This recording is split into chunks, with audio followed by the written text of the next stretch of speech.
we're having a little bit about colors from the TV.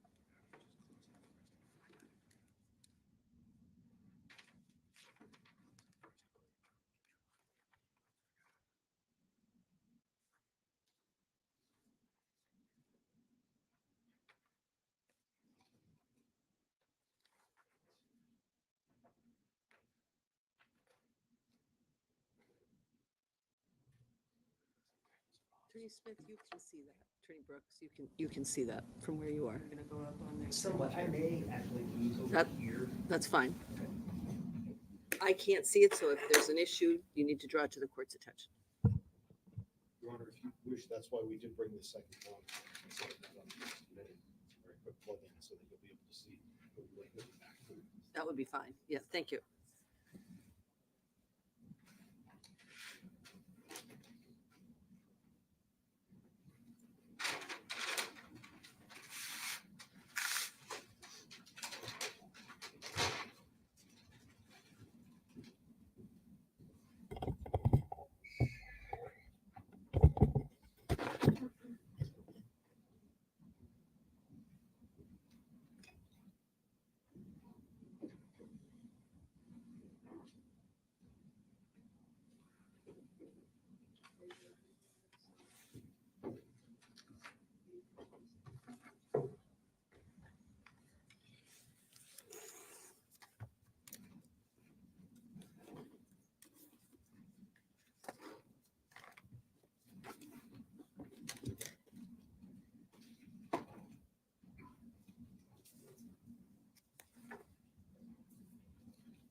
Attorney Agati, if it's not easy, just shut it down. It's fine. We'll deal with it on the break and as we go. Thank you.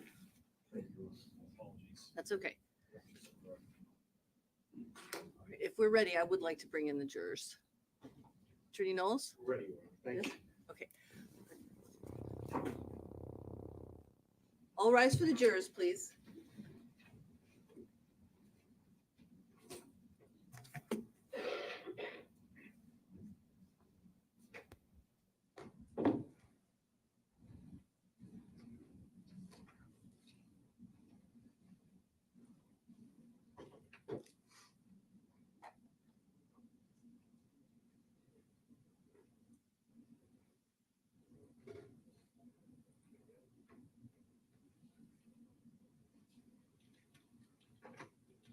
All rise for the jury.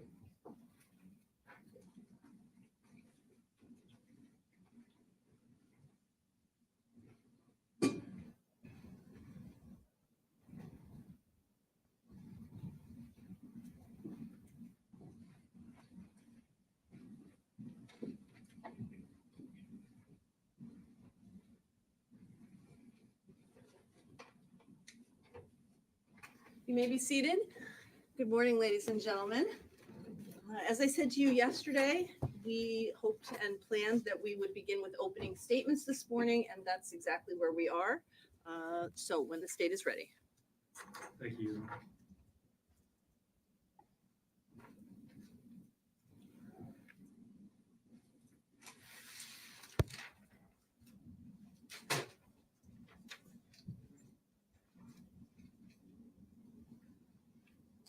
Where is Harmony Montgomery? Where is Harmony? When people across this nation, from Florida all the way up to Alaska and everywhere in between, were looking for Harmony, there's one person who is not. One person. The one person who should have been looking for Harmony was not. Her biological father, that defendant that you saw 2 days ago, he wasn't looking for her, and in fact, he was hoping that she wouldn't be found. His concern was not with finding this innocent 5-year-old girl. His concern was that she would be found, and that his heinous and depraved actions would be brought to light. That's because he was the only person in this world who knows where Harmony is, who knows where her body is, and he was hoping that she would never be found. The one person, the one and only person who murdered Harmony, who butchered her body, and who disposed of her like yesterday's trash. This case is about Harmony Montgomery. I don't want that to get lost as we progress throughout this lengthy trial. This case is about Harmony Montgomery, but it's also about the defendant, his actions, his rage, his brutality, and his escalation in violence. The murder of Harmony Montgomery, that was just the beginning of the depraved actions of this defendant and what this case is all about. It's about a man who, for 2 years, evaded apprehension, didn't have to answer for his crimes, had no appreciation or concern about Harmony being missing because he already knew she was dead. For 2 years before the Manchester Police Department initiated their search for Harmony Montgomery, that man got away with murder. His only concern, other than Harmony's body being found, was to keep his wife, Kayla Montgomery, from coming in here and telling you all what he did to her. His heinous actions, his cover-up, what she witnessed. For 2 years, he got away with butchering a 5-year-old girl. And that defendant made sure that Harmony would never be found, that she'd be gone without a trace. You'll see, he believed that if there was no body, there could be no evidence of the horrible things that he did to her, and he would get away with it.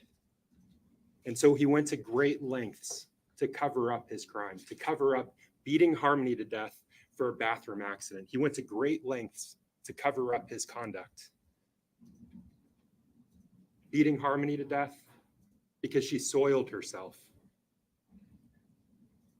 And he thought that if he destroyed the evidence, what remained of Harmony, if he destroyed Harmony, he could never be charged. He was careless in this meticulous cover-up. He made mistakes. We're going to hear about those mistakes because it's evidence of his crimes. It's evidence of what he did. So let's talk about the evidence in this case. On December 7th, 2019, the defendant beat Harmony to death because she had a bathroom accident, something she had no control over. She'd peed her pants, and he murdered her in a series of attacks, of brutal strikes that began that morning in the car that she was living out of and ended in the Burger King parking lot that you all saw yesterday on The View. He carried her body with him for months. For months, he carried her body, and he discarded her with zero appreciation for the life that he'd taken, just a fear of being caught. And in the months that followed, he beat, he injured, he terrorized the only witness to his crime, the only person that could come in here and tell you what he did. She was his loose end, Kayla Montgomery, his wife. He conditioned Kayla through force and through threats with the purpose of making sure that she would never come in here and tell you what she'd seen, what he did. Beating Harmony to death for another accident, destroying her body, freezing her, thawing her, squeezing the liquid out of her, compressing her body into a bag like this one.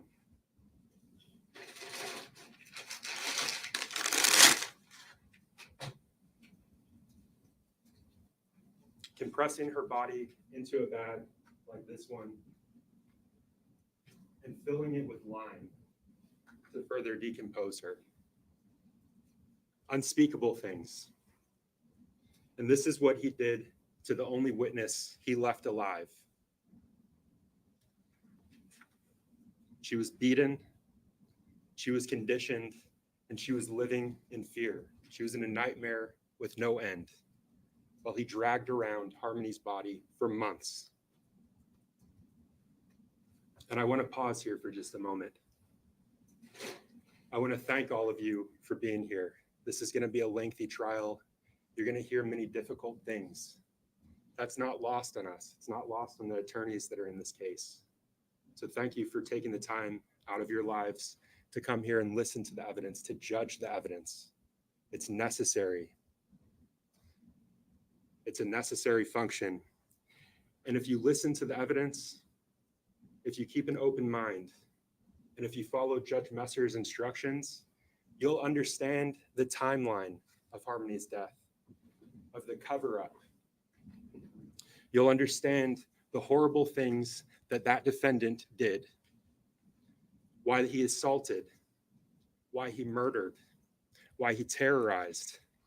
And after he was done with all of this, why he destroyed evidence, why he lied, why he blocked his friends and family, why he manipulated his wife into doing terrible things to hide his crime, to hide the victim that he'd murdered.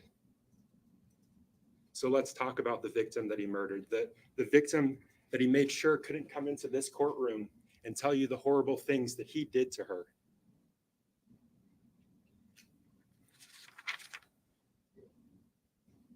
Her name is Harmony Montgomery. And there are 4 descriptions that you're going to hear of Harmony during the course of this trial, some of them horrible. Harmony was born to the defendant, Adam Montgomery, and her mother, Crystal Sorey. She was born on June 7th of 2014. She was a daughter. She was a sister. She was a Minnie Mouse fan. She was a fun-loving girl that loved being a big sister. She was just 5 years old when the defendant brutally murdered her. During the course of her brief life, she was a fun-loving girl. She was someone that defied all odds. She spent most of her life with Tim and Michelle Rafferty, her foster parents, who she called Daddy and Mommy Michelle. And those odds that she defied. When Michelle Rafferty, when Tim and Michelle got Harmony, when they got custody of her, she was just 2 months old. Michelle was told she's not going to live past 7 months, told that she had learning disabilities. And still, you'll hear that Harmony was an intelligent girl. She was a curious child. She was a child that ran with other children, played with them. She was potty trained at a very early age. At a very early age, she was potty trained, and that'll become important as we progress throughout this trial. So keep that in mind. Harmony was potty trained at a very early age. She wasn't someone that was bound by limitations. And you'll hear that when she lived with her mommy, Michelle, and her mommy, Crystal, she was thriving. She was thriving in school. She was thriving with her peers. She was a child like any other. She was full of life. But that's just one description of Harmony, and I told you there are more. The defendant got custody of Harmony in February of 2019. At that time, she was only 4 years old. And the second description is darker. It comes from the 10 days before the defendant murdered her, and we'll talk about that more as we go along. The 10 days before he murdered her. In the second description, not the one where Harmony's thriving. In this one, she's scared. She's skinny. She's constantly exhausted. And she's bruised. At this point in Harmony's brief life, she's not able to control her bladder. She's not able to control her bowel movements. She's soiling herself. And during this period, the time when the defendant had her, those 10 days, she went from living in their home on Guilford Street at 77 Guilford Street to being homeless and living in a car, in the family's car. And when they were living in that car, those bathroom accidents got worse and worse, and they came more and more often. And you'll hear about the defendant's rage, this rage of the defendants that was building and building with each and every accident. And each time Harmony had an accident in that 10-day period, the defendant would strike her. That rage only growing, adding to that fear. And the next two descriptions come from the actions that the defendant took after he had murdered Harmony, after he beat her to death. You'll hear that she went from this little girl full of life, a girl that radiated happiness, that radiated joy, to a scared girl, broken, bruised. And from there, she went to the dead girl in the duffel bag. And after that, she went to the dead girl rotting in the ceiling that the defendant slept under for months. For months, as Harmony's body fluid, her blood leaked through that duffel bag and was absorbed into that ceiling, he slept under her. That's what he did to her. That's what he made Harmony. His actions. Remember that as we go along. This case is about his actions. And those are the descriptions of Harmony. That's what the defendant made her before he disposed of her. Harmony was just 5 years old when the defendant beat her to death, but her story continues long after her death with the gruesome actions that the defendant took, the things that he did to her, the places that he took her. 3 people witnessed Harmony's death, her murder, and they survived. Her 2 younger brothers, one just 5 months old, the other 2 years old, and her stepmother, Kayla Montgomery. Back then, Kayla was the defendant's wife. She was mother of his 2 small children, his 2 boys. They met when they were kids and they married in 2017. And eventually they moved to Manchester, New Hampshire, and they lived at the home on 77 Guilford Street. The defendant stayed home with the children and Kayla worked. She was a cashier at Dunkin' Donuts. And during the 6 months leading up to Harmony's murder, their marriage was on the rocks. But Kayla tried to make it work. She wanted to make it work for her family. She wanted to make it work so that she didn't lose another person that she loved. But this case, it's not about Kayla. It's not about what Kayla did. It's not about what Kayla didn't do. Remember that as we go along. It's about what the defendant did. Kayla was the defendant's loose end. She was the witness to his crimes. She was the witness to his confession to an assault that took place against Harmony by the defendant in July of 2019. She was witness to Harmony's murder. She was witness to the defendant compressing Harmony into bag, smaller bag, compressing her more and more over the months that he had her, adding lime to that bag. And she was witness to the defendant disposing of Harmony. She was the witness that was left alive. So let's talk about that first event, the assault on Harmony from July of 2019. That summer, the summer of 2019, was Harmony's first time living with the defendant. It was her first summer with the defendant. And again, they lived at this home on Guilford Street. You'll hear that they lived there with Helen Montgomery, the defendant's grandmother, and the defendant's uncle, Kevin. And Helen and Kevin left that summer. They went down to Florida, and there Helen had a triple bypass surgery, and Kevin stayed with her. He accompanied her to help her in her recovery. And you'll hear that Kevin was gone for 3 weeks. And when Kevin left, when he left that home, Harmony was uninjured. No bruises, uninjured. But when he came back, Harmony had a large black eye. A black eye such that was so swollen that the profile of her face had changed. It was horrible. This girl was bruised. She was injured. And her face was swollen. And when Kevin walked through that door, he saw Harmony. And this immediately stood out to him. This was his niece, his great niece. And the defendant was standing next to Harmony, and he said, "Harmony, what did you do? What happened to you?" And Harmony didn't even have time to answer. The defendant interrupted and said, "She didn't do nothing. I bashed her around this house. I beat the dog shit out of her." That's what he told his uncle about Harmony, what happened to her, how she got that injury.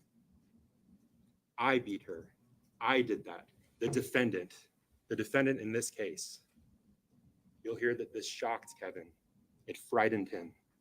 And that was the last night he stayed in the house. He never went back there. He spent that night in his house and he got out of there. And in the time that followed, he did everything he could to get Harmony help. He contacted authorities. He contacted DCYF, contacted Child Services. You'll hear that he was unsuccessful.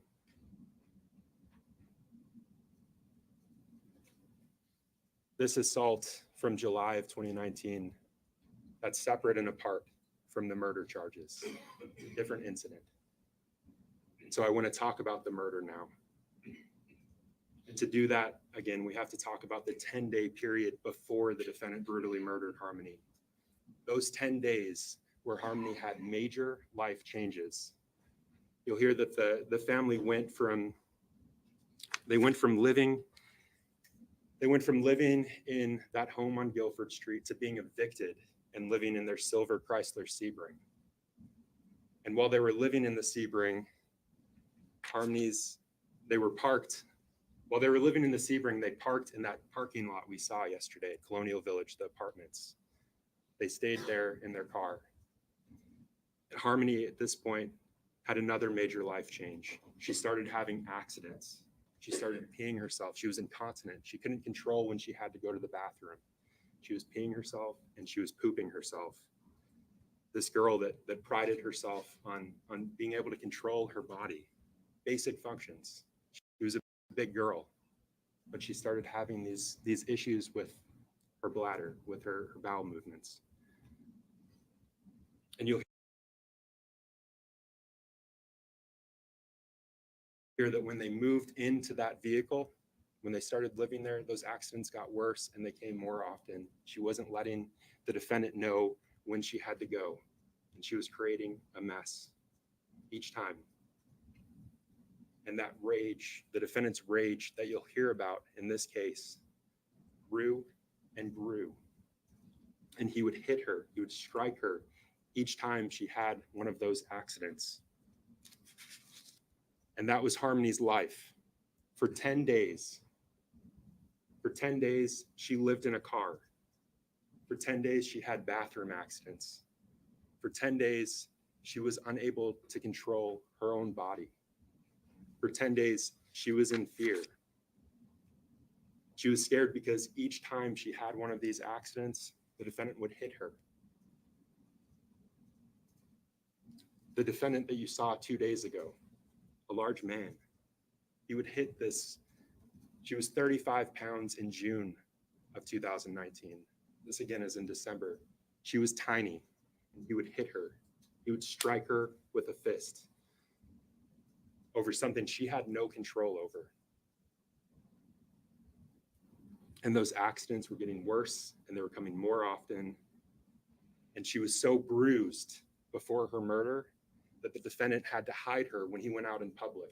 He would literally take a blanket and cover her up so that she couldn't be seen and that so no one would know what he had done to her. No one would see those bruises. And that brings us to December 7th of 2019. That day began like any other day for Harmony. They were living in that car. She woke up and she was scared. She was scared because she'd wet herself. She didn't want the defendant to know. She'd wet herself first thing that morning and she was afraid. And just as she feared would happen, the defendant smelled what she had done. And for that, he hit her. He struck her in the face and he drove his car. He continued on with his day as if he had done nothing. He struck this little girl in her face on the side of her head. He continued on as if nothing happened. He drove to the methadone clinic, the clinic that you saw yesterday on The View. And there he and Kayla took turns getting their treatment. You'll hear that Kayla went in first, the defendant stayed in the car, and then the defendant went in. And when the defendant came back to the car, he was hungry. And so he started driving the family's car to the Burger King that you saw yesterday on The View. And as he was pulling out of that parking lot, he smelled something. He smelled that Harmony had had another accident. And that rage that had been building inside of him, it was there. Remember, he was still upset about the earlier accident, that first thing in the morning. And he looked back at Harmony as he was driving and he said, "Really, Harmony? Again?" And he began striking her. As he was driving, holding onto the wheel, he began punching this little girl repeatedly for something she had no control over. He struck her blow after blow after blow to the side of her small head. And he didn't stop. And you'll hear me say that. He didn't stop. He didn't stop with that first barrage of assaults, of strikes to her small head. He continued. And when he pulled up to a light, he continued hitting her, hit after hit to her small head, blow after blow. Now, during this barrage of strikes, Kayla, who was in the passenger seat, seated next to the defendant, seated in front of Harmony, she put a hand up.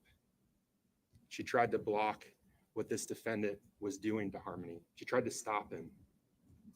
You'll hear that in that moment, he looked at her as if to say, "You're next." And she was scared.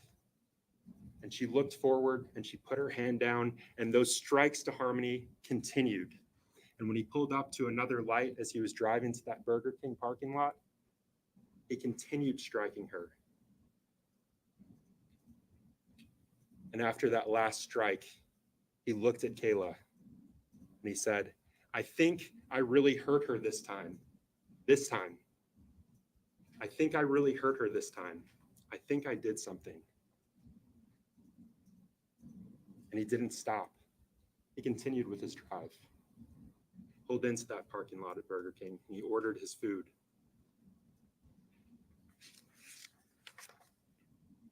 He ordered his food and he ate. He didn't stop to check on Harmony. He didn't look back at her. He didn't show any concern for this innocent little girl, the child he'd just beaten. He ordered his food and he ate. And he didn't stop.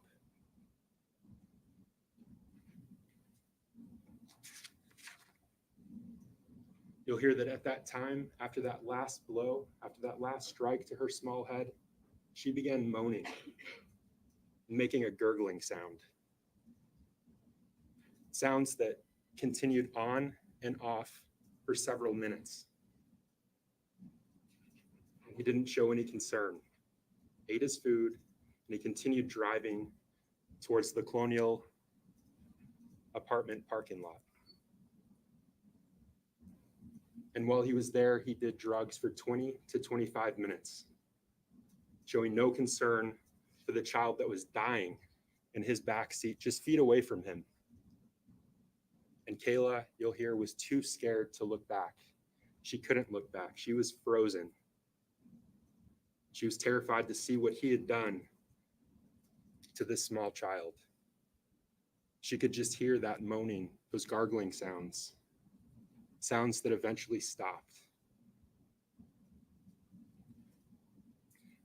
After the defendant ordered his food and he was driving back, he did his drugs, listening to those noises, not showing any concern. He pulled into the Colonial Village parking lot and he did drugs for 20 to 25 minutes. He ate his food and he did his drugs, and Harmony slowly died. And when he was done with that, still showing no concern for Harmony, he pulled out of the parking lot where they'd been living. And when he made it to the intersection of Webster and Elm, which you saw in the view yesterday, his car died. It died just as Harmony had died several minutes before.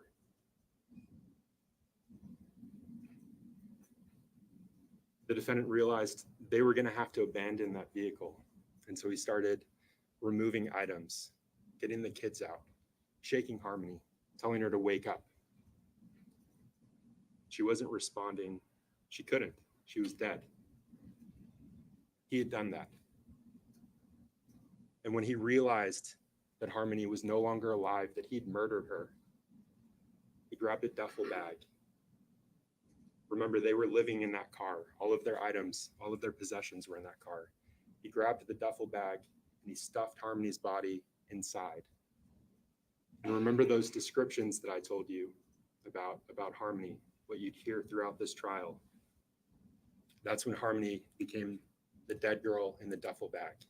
He did that to her. That's what he made her. The defendant stuffed her into that bag and he went on about his day as if nothing happened. But Harmony's murder, that was only the beginning. And remember what I told you, this case, it's about the actions of the defendant. They didn't stop after he murdered Harmony. That was the beginning of his conduct. His actions didn't end when he brutally murdered Harmony. You'll hear about how he carried her for months, scheming, plotting, coming up with a plan of how to get rid of Harmony somewhere she would never be found.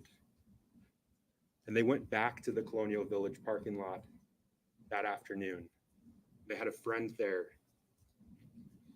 a friend who let them stay in his Audi. And you'll hear that friend brought them dinner for 2 nights, the 2 nights they stayed there, December 7th and 8th. He brought them dinner, and notably, he didn't see Harmony with him.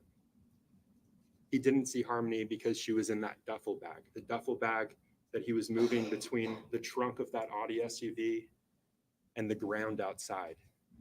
At night, he would keep her in the ground between his car, the Audi SUV, and the dumpsters that you saw yesterday that you walked around in that parking lot.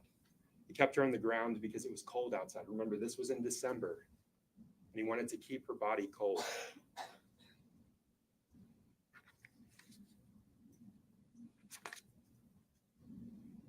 From the Colonial Village parking lot, they went to Kayla's mother's home, and they stayed there for the rest of the month.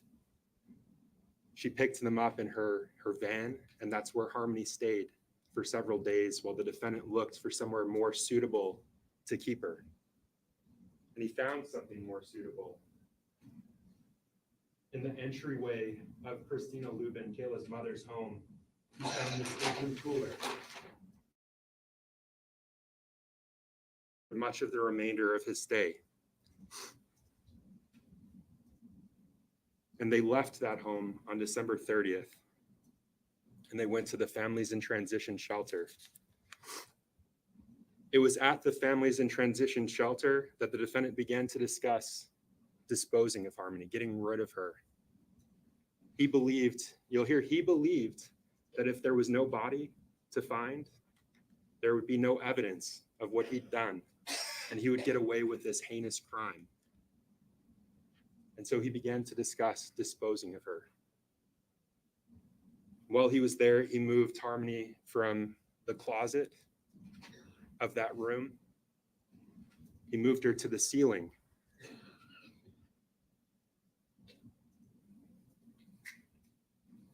He removed that vent cover and he stuffed her body inside. And that's when Harmony became the dead girl rotting in the ceiling that he slept under for months. Now, the defendant faced another problem at the fit shelter. Harmony's body began to rot. It began to smell. He was storing her body in the ceiling above his room, and the heat was on. And the heat was causing her body to decompose more and more by the day, to rot more and more by the day. And it was smelling. And other tenants, other people that lived there were complaining about those smells. So he had to take her body out of that ceiling. And he brought it to the bathroom and he compressed it.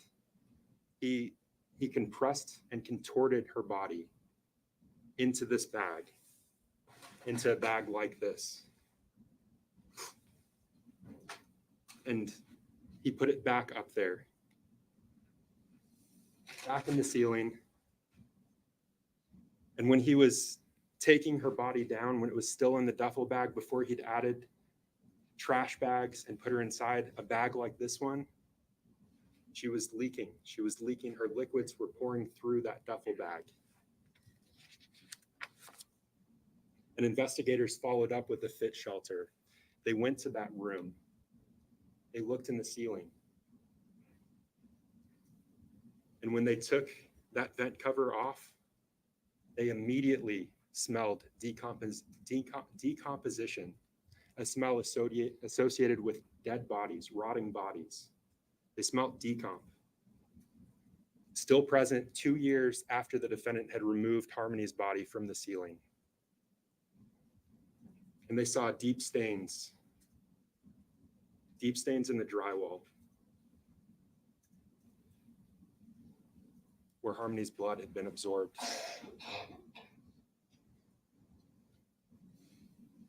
That blood was tested. It was sent to a lab in Florida and tested. And that lab in Florida confirmed that that blood was Harmony. Something the defendant missed. Remember, he was careless in his meticulous cover-up. He made mistakes. That's going to be one of them. That blood in the ceiling, Harmony's blood in the ceiling, all that remained of Harmony, the defendant made sure of that. And surrounding that blood, surrounding this blood, surrounding what was left of Harmony, the defendant's fingerprints, his palm prints, frozen there for time. So at the shelter, the defendant had a problem. He was living in a shelter. He didn't have access to a freezer, and Harmony's body was beginning to rot and stink, and it was getting worse and worse by the day. People were complaining. This wasn't good for him. And it was around this time he started working at the Portland Pie Company, which used to be here in town, since closed. He worked there for just over a month. He was a dishwasher and a cook. And that CMC bag, the one that looked like this, that accompanied him to work. It stood out to people because he placed it in the freezer during his shifts. He brought it with him regularly to work, and he stored it in a freezer where the company kept food, ingredients. People saw him bringing that in and out regularly. They couldn't have imagined what that bag contained, but they saw it. And after they left the fit shelter, after the defendant left the shelter, he moved into an apartment on Union Street. And it was in the Union Street apartment that he began to discuss dismembering Harmony, squishing her, further contorting her body. He discussed using a saw to cut her up. He discussed using lime to further decompose her so that there would be nothing to find. Remember, he believed that if there was no body, there could be no evidence, and he would get away with this horrible thing that he'd done, beating this little girl to death. And it was in the bathroom of his Union Street apartment that he compressed Harmony. Already in that CMC bag, filling that CMC bag, he compressed her further, and he added lime to the bag, thinking that it would eat away at anything left of her. He spent most of the day in that bathroom compressing Harmony. He took her out of the CMC bag and he placed her in the tub. She was frozen at that point, so he turned the hot water on and ran it over her so that he could manipulate her body, further compress her. Kayla walked into the bathroom as he was doing this. She saw what he was doing. She saw Harmony. Harmony at that point was skin and bones. And she saw the defendant squeezing Harmony, squishing Harmony, trying to remove the liquids that remained from her small body and down the drain of the tub. When Kayla walked into that bathroom, he told her to help him. You'll hear that Kayla obeyed. She held Harmony's arm while the defendant used the scissors to cut off Harmony's clothes. But this was too much for Kayla. She couldn't take what she was seeing, what the defendant was doing, the sick and grotesque things that he was doing to this child's body. And so she went to the living room to be with her two sons, to make sure that they didn't walk in and see what he was doing. So in that bathroom, the defendant shut the door behind her. That once bulging CMC bag, the bag that Harmony's body filled, he compressed it enough to add much of a 40-pound bag of lime. And he took breaks from the horror show in that bathroom.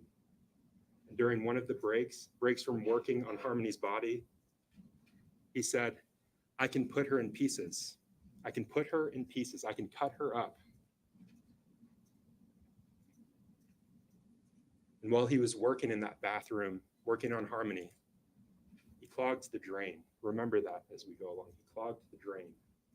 While he was squeezing her, getting the liquids out, he clogged the drains of the bathroom.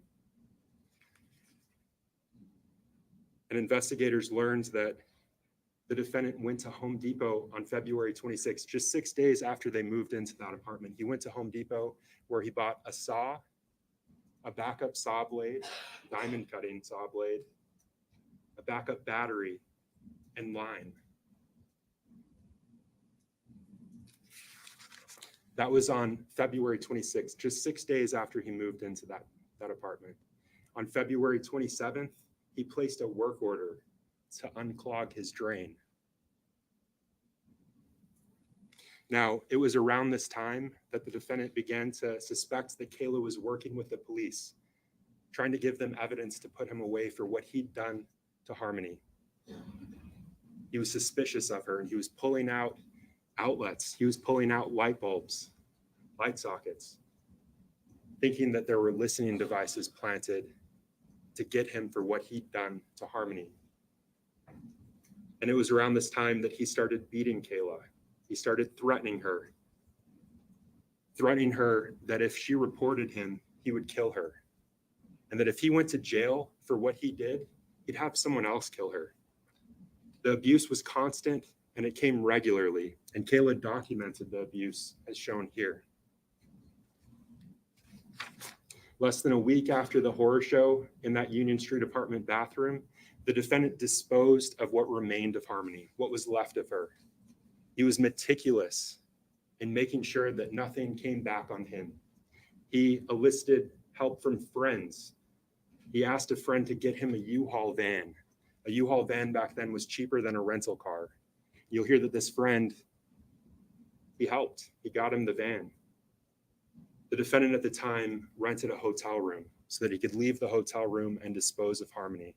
And when he came to bring the defendant the keys to the van with his girlfriend saw a CMC bag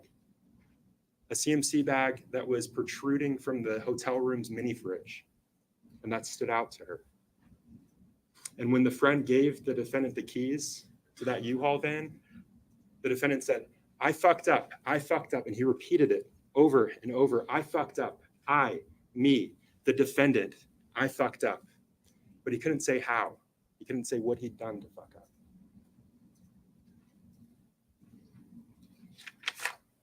That was on March 3rd of 2020. The defendant left in the middle of the night, headed south. And when the defendant left, he told Kayla that he wasn't going to tell her where he was going to dump Harmony, where he was going to dispose of her. He didn't want her to have that information that she could later use against him. He was in control. He had all the pieces.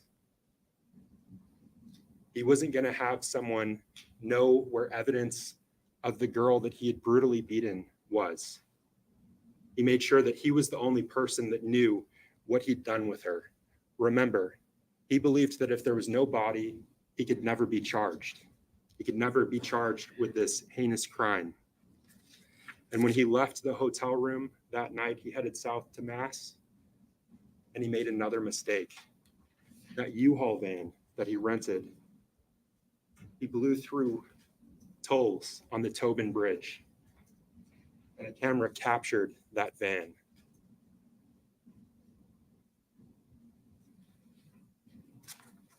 You'll hear about the many searches for Harmony Montgomery involving multiple states, Maine, Mass, New Hampshire, involving multiple agencies, both state and federal. Thousands of man-hours looking for this little girl. And you'll hear the defendant's words. You'll hear him on a recorded call during one of those searches telling his friend that investigators were wasting their time looking for this little girl that he brutally murdered. They were wasting their time. The defendant's words, you'll hear that. After disposing of Harmony, the defendant realized he had one loose end, his wife, Kayla. And so he conditioned her. The abuse got worse over those months and months. He beat her. She was a loose end to him and nothing more. Now, you'll hear that Kayla lied. She stuck to a story that the defendant gave her. She was scared at what would happen to her at the hands of the man she witnessed beat this small child to death and drag her body around for months. She's gone to prison for those lies. And since then, she's helped investigators. She's helped investigators find proof that Harmony is dead. That blood in the ceiling with the defendant's fingerprints. She spoke to investigators and police for hours upon hours over multiple days. Statements that gave investigators evidence that they wouldn't have without her. Gave a mother some sense of closure, knowing that her daughter's dead, still out there somewhere, but not suffering, not anymore. Now, Kayla's testimony is important. She saw what happened. She felt it. She lived it. She's still living it. But the reason you only have one witness to the defendant's crime is because he killed the other, the witness that he couldn't control, the witness that he couldn't manipulate. But even though Kayla's testimony is important, this case doesn't rest solely on her shoulders. You're going to hear about the forensic evidence, the physical evidence that corroborates what she says, about the surveillance footage. You'll hear and see evidence that corroborates Kayla in ways that she never could have imagined. You'll hear and see evidence that shows you who killed Harmony, who had motive to destroy her after he killed her. And you'll hear some of the defendant's lies for yourself. You'll hear about the absurd story he told to evade apprehension, that he gave Harmony back to her mother in mass the day before Thanksgiving in 2019. That was his excuse. That was his lie. But in those 2 years where he didn't have to answer for this crime, where he thought he was free and clear of what he'd done, he told someone that he trusted what he really thought of Harmony. Told her that she was evil, that she did evil things. He told her that Harmony was a constant reminder of her mother, Crystal Sorey, who he hated. And he told her that he hated Harmony to his core. That's what he said in secret about the innocent child that he'd beaten to death. The helpless girl that he beat because she soiled herself.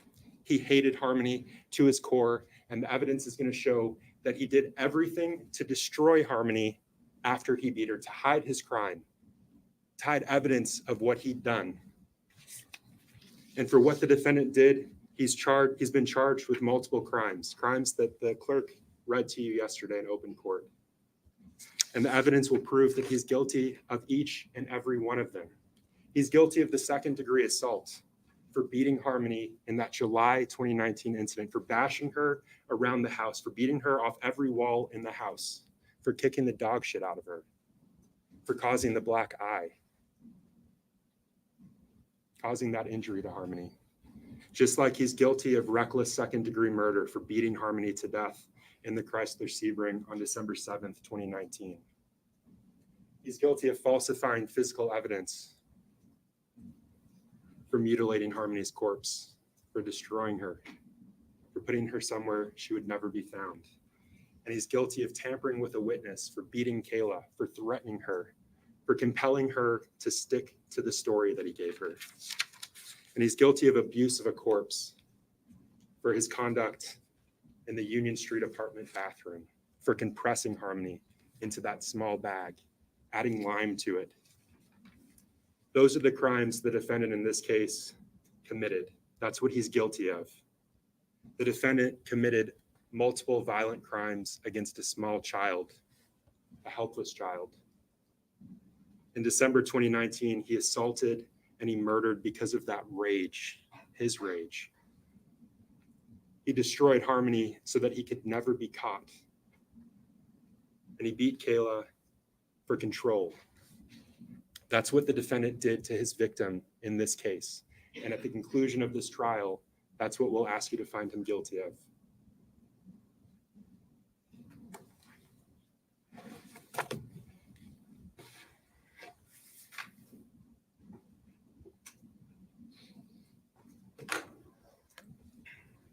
Are you ready?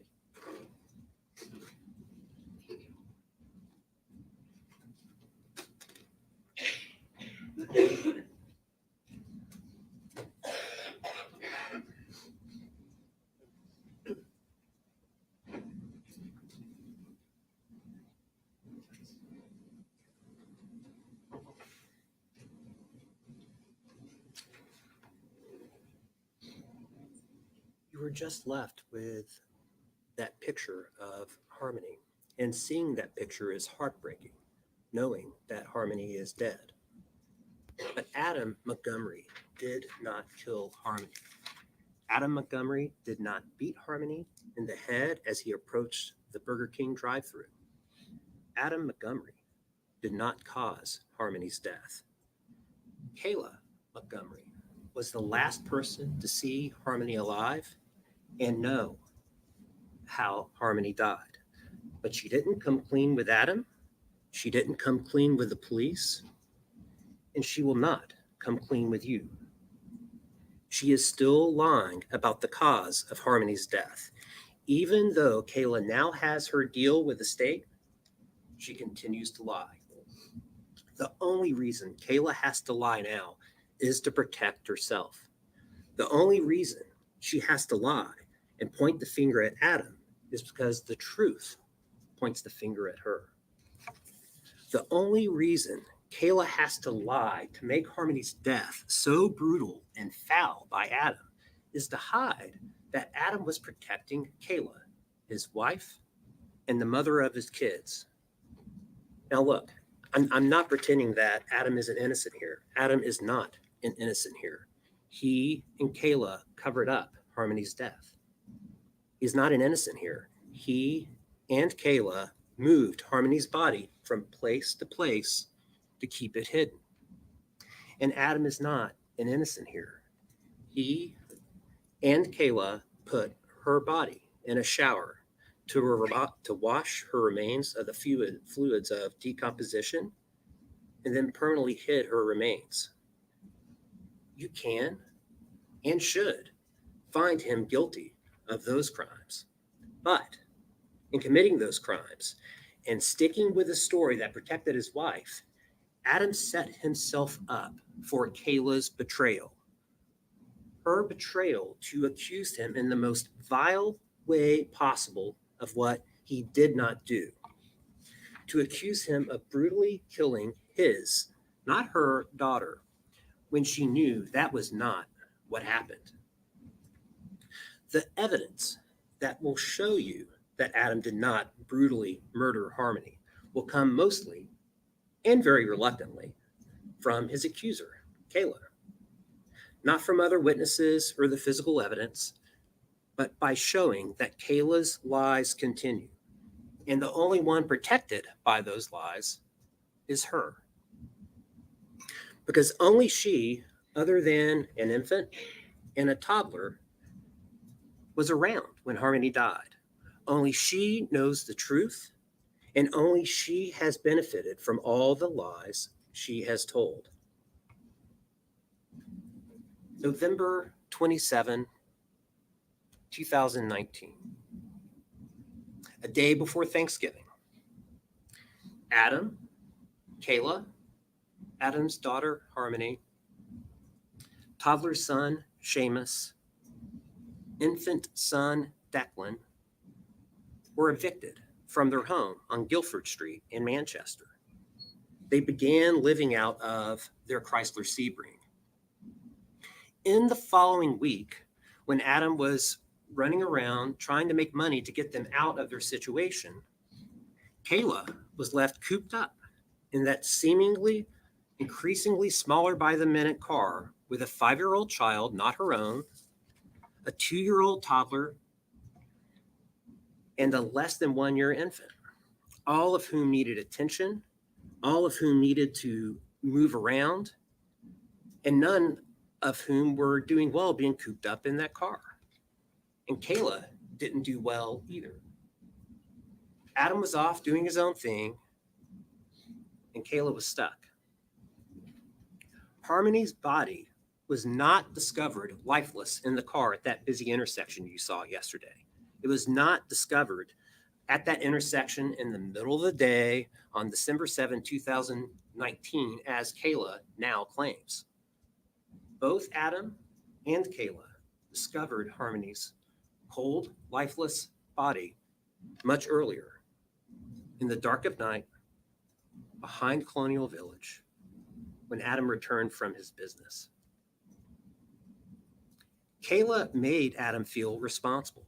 She claimed not to know what happened. It was Adam's fault for everything they were going through. It was not her fault, she insisted.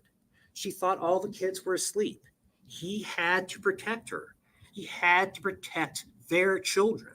If anyone found out, their children would be taken. Adam stood by Kayla, and together they covered up Harmony's death. By that decision, Adam became so intertwined in Harmony's death that he could not get out.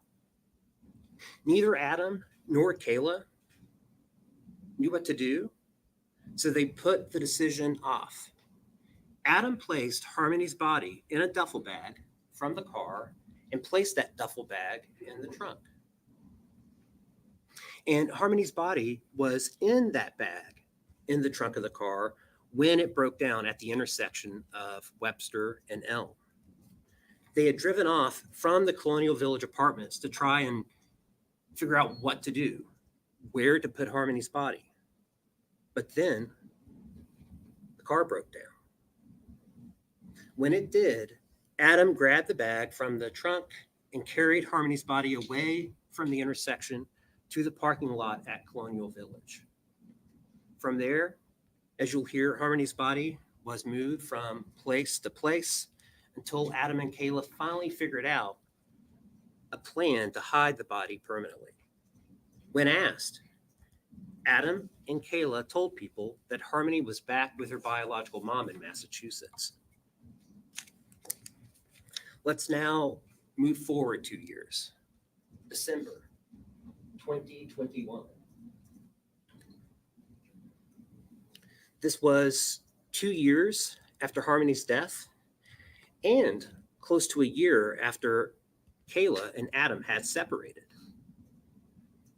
The police were now investigating Harmony's disappearance. They found Kayla and asked her where to find Adam and where Harmony was. Kayla gave the lie she and Adam had used to explain why Harmony was no longer living with them after Harmony died in December of 2019. That Adam had returned Harmony to her mother in Massachusetts. Kayla also told the police that she believed Adam was in Maine. After speaking with the police, she contacts Adam and she told him, quote, "You need to come down here." She told him he needed to return to New Hampshire and deal with the police because she was not going to deal with all this by herself. Adam did what Kayla told him to do and returned.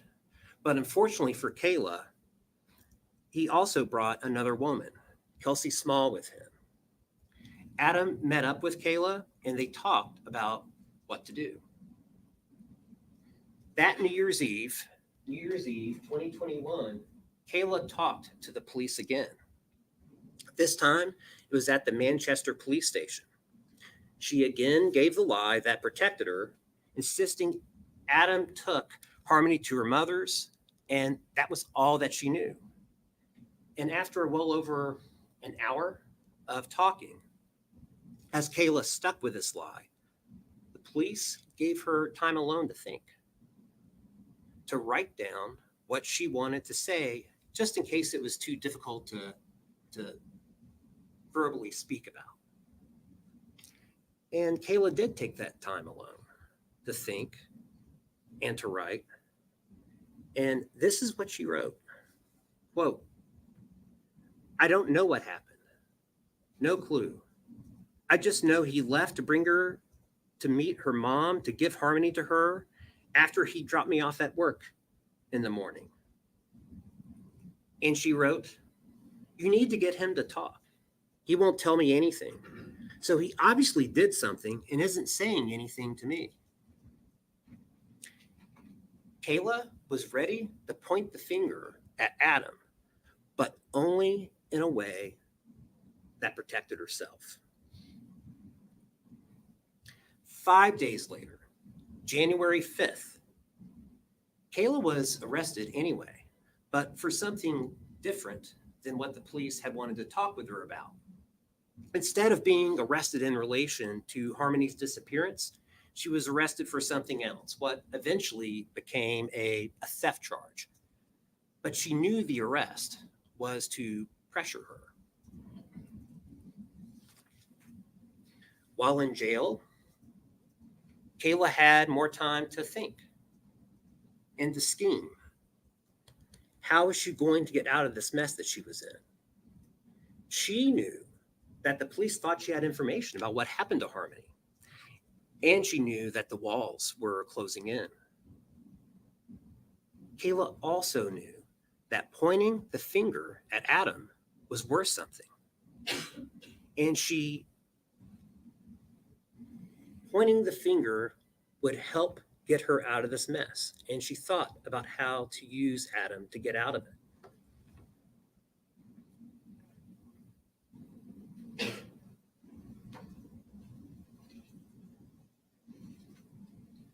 I am holding up for you is defense's G for identification. This plastic bag contains a note. This note is written by Kayla, and it reflects what she wanted for a bargain. A few weeks after her incarceration, this note was found in Kayla's cell. And in her musings, she writes of her willingness to, quote, betray Adam, not to finally be free of Adam, not to finally be safe from him, not to tell the truth, to betray, meaning stab him in the back. But she also wrote of her longing to be alone with him one more time, to kiss, to make love if she could. She didn't write of fearing to be alone with him. She did not write of any fear that Adam would hurt or kill her for her betrayal. In her fairy tale musings, Adam would understand and protect her to the end. Their children needed their mother, she wrote.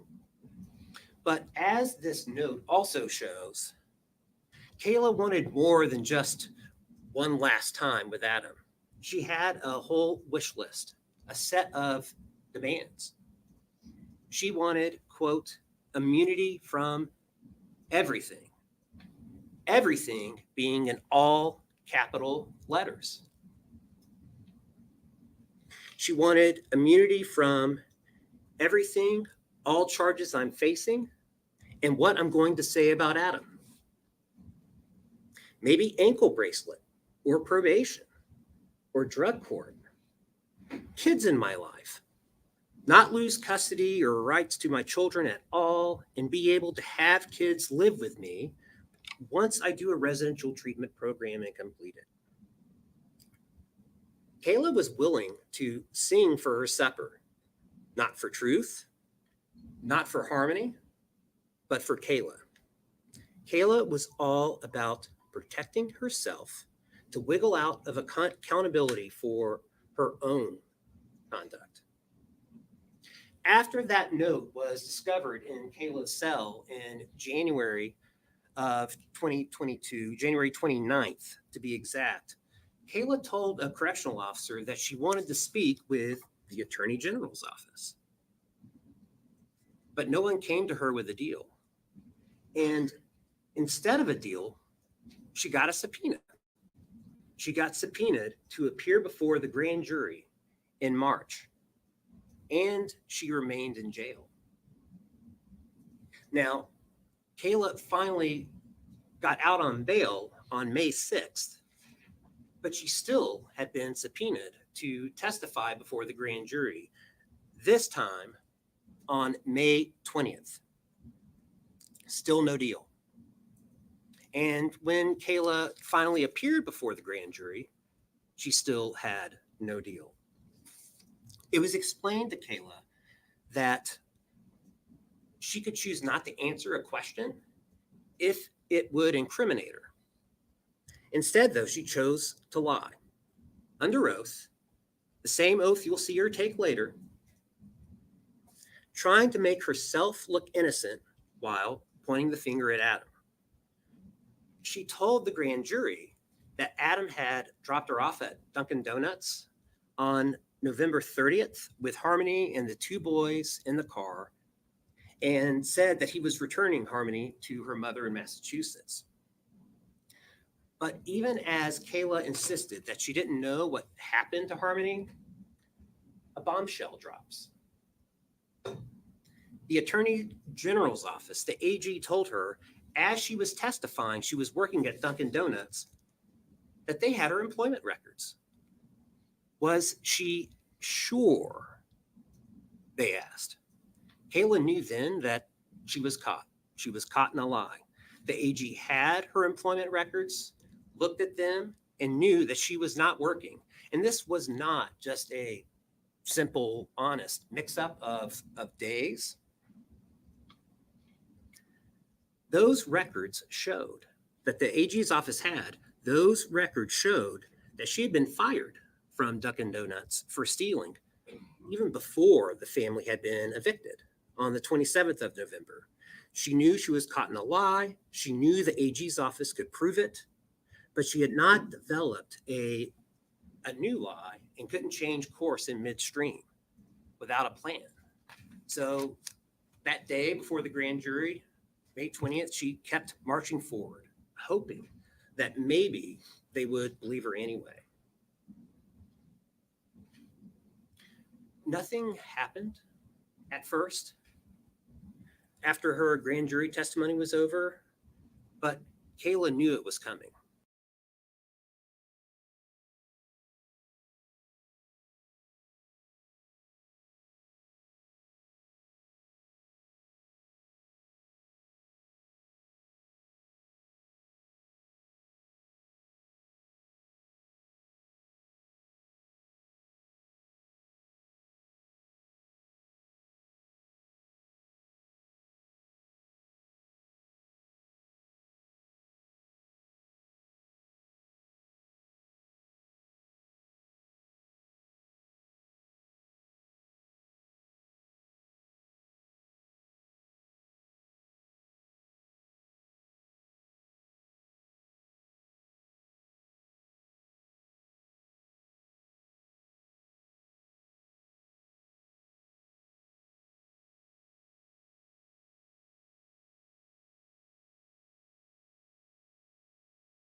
The details she provided and the ones she did not provide.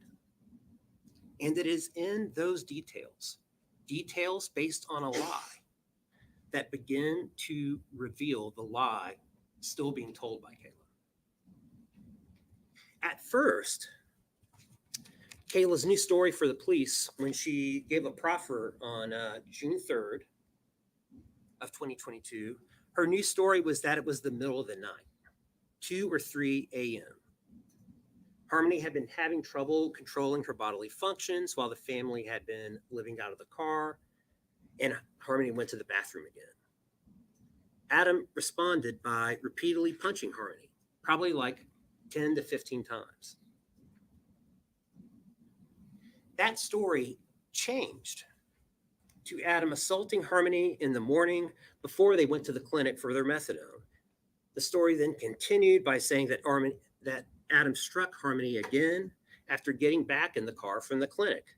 Then, as they drove to Burger King because Kayla wanted to get something to eat for her and the kids, the story expanded to Adam punching Harmony as he was driving into the Burger King parking lot. Kayla claimed to recall Adam commenting that the last strike was different. He thought he hurt Harmony. Kayla did tell the police that she put an arm up briefly to try and stop Adam, but to no avail. Adam drove up to the Burger King drive-thru. They ordered their food. Adam paid cash. The family got their food and drove back to the Colonial Village apartments with Harmony moaning in the back. That's her story. And when asked, Kayla claimed that she fed the kids.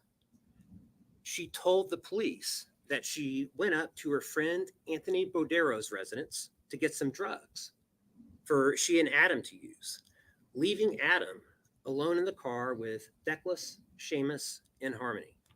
This whole entire story was not true.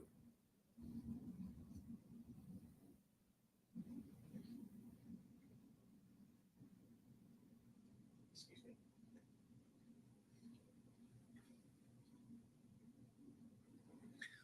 One of the things that you'll see that reveals her story about punching to be a lie is that she is unable to describe a true scene. She does not describe 2-year-old Seamus crying as his sister beside him is being struck. She does not describe the baby screaming as violence and chaos break out around him. She does not describe trying to soothe or quiet the children. Nor does she describe Adam reacting at all to what would have been a cacophony of screaming and crying had all that punching been true. She does not describe trying to hide a broken child from the Burger King cashier or any concern on Adam's part that Harmony might be seen by the cashier or the camera. She does not describe Harmony as she feeds piece by piece food to Seamus, who is next to her in the backseat of the car. She does not describe seeking help from her friend she got drugs from. She doesn't describe any concern by her friend, Anthony Bordero, that she seems upset. And please keep close attention to Kayla's various descriptions of the car breaking down, where she claims that she and Adam first discovered that Harmony is dead. Kayla told the police that with Harmony in what would have been a critical, perhaps fatal condition in the back seat, the family decided to drive away from their corner in the back of the Colonial Village apartments. Yet Kayla did not remember where they were going. Then the car broke down at the intersection of Webster and Elm, and they discover Harmony's dead body in the back seat. Kayla talked about waving, honking, agitated drivers behind them around the car as Adam manhandles a dead child in the back seat into a duffel bag. And no one notices. Their car did break down on December 7th at the intersection of Webster and Elm. That is not in question here. And the family did walk back to Bodero's. But Harmony's body was already in the duffel bag, in the trunk, from when they discovered her death in the early hours of the night before. Yesterday, before we broke, the court gave you a partial set of instructions on how you are to go about deciding this case. Among them was an instruction on assessing the credibility of witnesses. It is up to you to determine the credibility of witnesses. But the judge did suggest an illustrative list of factors to consider in making that determination. One factor is whether what the witness said appeared reasonable. In discerning this, details matter, the details that are given and the details that are not. Is the witness pulling from a well of true memory or just making it up? Another factor the court has offered for your consideration is whether what the witness said is consistent with other evidence in the case. And that leads me to some of the science that was used in this case.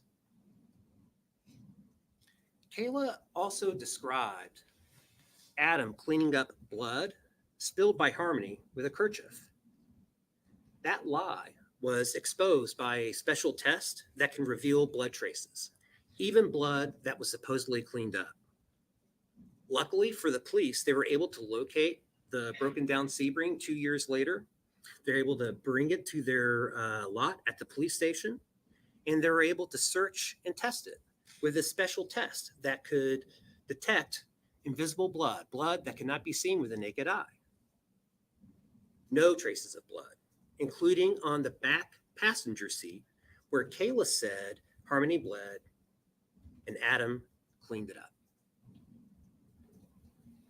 In offering guidance in assessing witness credibility, another common sense factor offered by the court is whether the witness had a bias or motive to lie.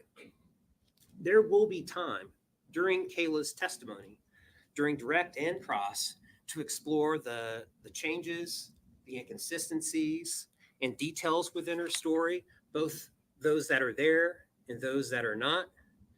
And you just heard about the science to also assist you in evaluating Kayla's claims. But here, what follows is an example of Kayla's motive to lie at play, of Kayla taking something true and twisting it to point the finger at Adam, yet hide her own involvement. In telling the police how Harmony's body was finally removed from their lives, Kayla described an incredibly disturbing treatment of Harmony's body, her remains in the refrigerator before being placed in the shower, under hot water, washing away the fluids. Kayla at first said it was all Adam, and he wouldn't even let her in the bathroom. But she slipped up, and fortunately, the interviewers caught it. They caught the slip, and they probed. Kayla had to admit that she was part of it too. She cut off Harmony's hoodie in the shower, and she and Adam bagged up Harmony's clothes. And when that was done, Kayla and Adam put her remains in another bag, with Kayla helping Adam to zip that bag up. You will hear that after Adam and Kayla permanently hid Harmony's remains, that their relationship became more frayed. Adam struggled with the loss of Harmony, and his mental health suffered. Adam and Kayla separated briefly. That was in the spring of 2020 before reconciling. But Adam continued to spiral, and a year later was arrested after another episode. He went to rehab, then stayed at a sober house before going to Maine with Kelsey Small, which was where he was in December of 2021 when Kayla told him to return to New Hampshire and help her deal with the police. Joined with the murder and related charges is a second-degree assault charge. That allegation is that Adam knowingly caused bodily injury to Harmony in July of 2019 by striking her in the face with a fist. Harmony did get a black eye during the summer of 2019, and no question about it, Adam did react when he saw Harmony trying to smother her brother, jerking her away to stop her. But that is not what caused the black eye. On July 22nd of 2019, Kevin Montgomery, Adam's uncle, came up from Florida to the house. He saw Harmony's black eye, prompting a conversation about her. During this conversation, Adam told Kevin about a time when he walked in to find Harmony smothering then 5-month-old Declan. Harmony had her hand wrapped around his mouth, causing him to turn blue. Adam pushed Harmony away while checking on Declan. Then, a week later, upon returning to Florida, I believe it was July 29th, Kevin made a report to New Hampshire DCYF. And he told DCYF that Adam gave Harmony a black eye, conflating what Adam had said. A veteran caseworker, Demetrios Saros, responded that very same day, the 29th, to investigate. Though the encounter was brief, he did see Adam and Harmony outside the house getting into a car. And when he saw Harmony, he observed no concerns. He also followed up, paying another visit on August 7th. This time he did see a small red mark in Harmony's right eye and faded bruising under the eyelid. He spoke to Harmony alone, asked probing questions to find out what may or may not have happened, and then, after doing his job, left the visit satisfied that there was no substantiated evidence of abuse.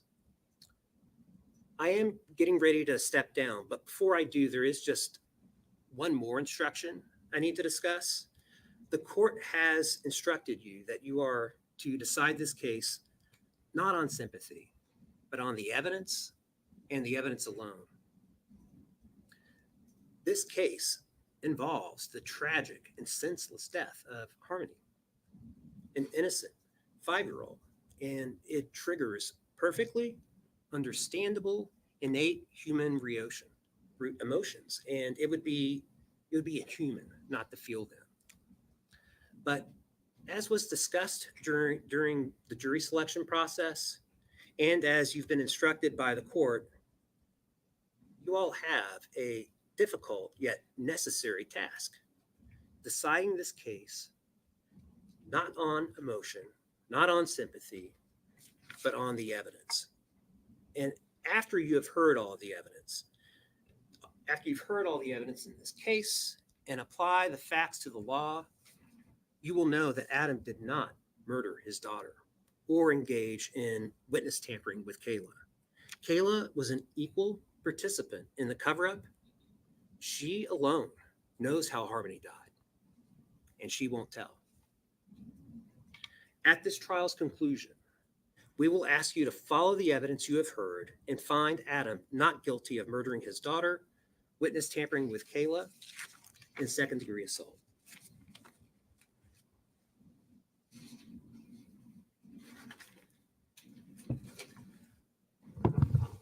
Right, ladies and gentlemen, you've now heard opening statements. As I told you when I gave you my preliminary instructions, we would generally be taking a mid-morning and mid-afternoon break, and I do look for natural breaking points in a trial to do that. I think this is one of them. So what we're going to do is we're going to take a 15-minute break now. So use the restroom, have a drink of water, and we'll come back in 15 minutes and begin the evidence. All right, all rise for the jurors, please.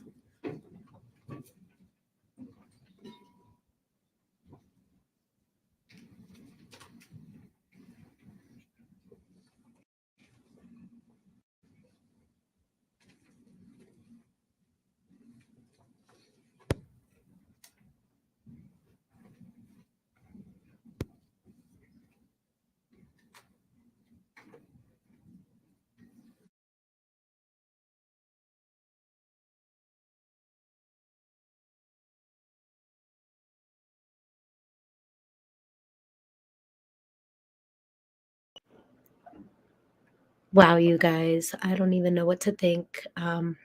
Those opening statements are uh, upsetting, to say the least.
seated. Also, do you have the new exhibit? Yes, Your Honor.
You can sort of do it simultaneously. If you have a witness advocate, they can bring them in. I'm gonna bring the jurors in now, okay? All rise for the jury, please.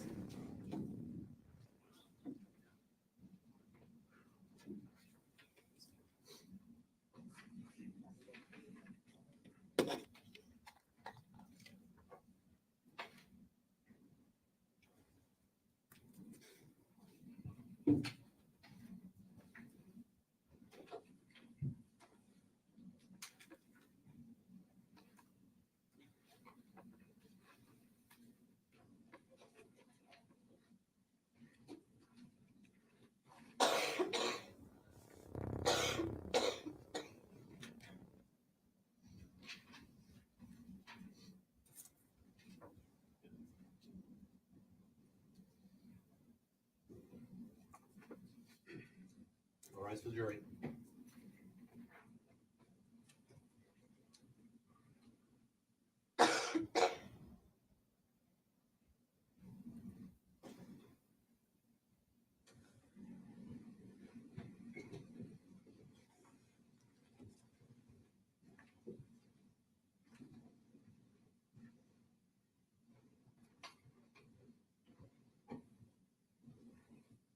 Please be seated.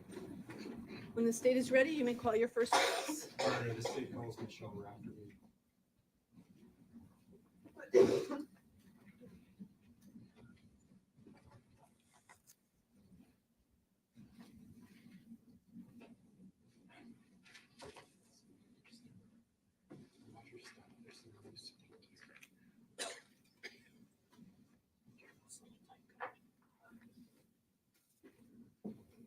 And Ms. Raftery, if you could just remain standing and raise your right hand. Do you swear that the testimony that you will provide will be the truth and nothing but the truth under the pains and penalties of perjury? You can make yourself comfortable, Ms. Raftery. There's a microphone in front of you, and I'm just going to ask that you speak into that so that everyone can hear what you're saying. Can you begin by stating and spelling your last name for the record? Michelle Raftery, Raftery. And what's your date of birth, Ms. Raftery? 9/11/70, Where do you currently live? Haverhill, Massachusetts. And how long have you lived there? In Haverhill, about 25 years. Who do you live there with? My husband and 3 of my children. And what's your husband's name? Timothy. And your children? What The are their ones that are home? ages? Oh, their ages? Yes. Ben's 25, Jaden is 14, and Claire is 13. And do you have children that live with you? Those are the ones that live with me. Yeah. What do you do for a living? I'm a behavioral health partner And how long have you done that? for a year. Prior to that, what did you do for a living? I was a FRL, a family resource liaison. And can you explain what that is to the jurors? Yes, I work with foster parents and I help support them and run support groups and trainings for them. Do you have any experience as a foster parent yourself? Yes, I do. Over 13 years. And can you tell the jury about that experience? Yes, we had the privilege of being Harmony's foster parents. And you mentioned the name Harmony just now. Yep. Who is she to you? She was our foster daughter. What did she call you? Mama. Your husband, Tim, what did she call him? She called him Dada and Papa. You said that you'd been a foster parent for 13 years? Yep. What point in that timeline, those 13 years, did you take Harmony in? Like probably halfway through the years. Yep. So she came to us at 2014. And tell us about that. Yep. So you always start off with, you get a phone call from DCF and they tell you a little bit about the child. And Harmony was 2 months old at the time, and she had a pretty intimidating diagnosis at first. So, I did a lot of Google research, but I still knew that we wanted to say yes. And Harmony came and lived with us when she was 2 months old. Pretty intimidating. What were you told about Harmony before So you took her? we were told that she has hydroprocephaly, which is like a disorder with her brainstem. And we were told that she was legally blind in both eyes, and that she probably wasn't going to live 7 months. I'm sorry, can you say that last thing? Yeah, that she probably wasn't going to live past 7 months old. Hydroprocephaly was the original first diagnosis. You mentioned this blindness. Mhm. What can you tell us about that? So at that time, she had a whole team of doctors, and she was considered legally blind in both eyes. However, I started to notice when I would feed Harmony that she would track me with one of her eyes, at least one of her eyes. And, then we went on to get different diagnoses for her. You mentioned having Harmony since she was 2 months old. Yes. What was Harmony's date of birth? 6/7/14. June 7th, 2014. That's correct. What kind of child was Harmony Montgomery? She was a loving child. She was very sweet, very happy. She was super social. She loved to be with people. We used to joke around with her to leave a sparkle wherever she went, because wherever she went, she left people happy, and you knew that you met her. How long was Harmony in your care for? So which time? We took care of Harmony 3 times. She came back into care 3 times. So for the first time, she was with us for about 2 months. Then she returned to her mother, and then she returned to us. And then she stayed with us for about a little over 2.5 years. And then she went back with her mother, and then came back 10 months later. You mentioned these disabilities. Yes. Was Harmony developmentally delayed? She was not. It definitely could have been a possibility. She started off with that original diagnosis, and through going through testing, she had a neurologist, endocrinologist, ophthalmologist, and we had a whole team of specialists that worked with her, and they changed the diagnosis to septo-optic dysplasia. And were you taking any steps when she was in your care to treat her needs? Yeah, absolutely. Harmony had, like I said, a team of doctors, but she also had early intervention workers. So she had 2. She had a nurse that came weekly, and she had a vision specialist that came weekly, and we did all the treatments and the programs that she needed with that. Was she meeting benchmarks at that time? She was meeting every benchmark. She was succeeding. Yeah. Ms. Rafferty, when was the last time you saw Harmony Montgomery? The last time I saw Harmony was December of 2018. Your Honor, may I approach the witness? Yes.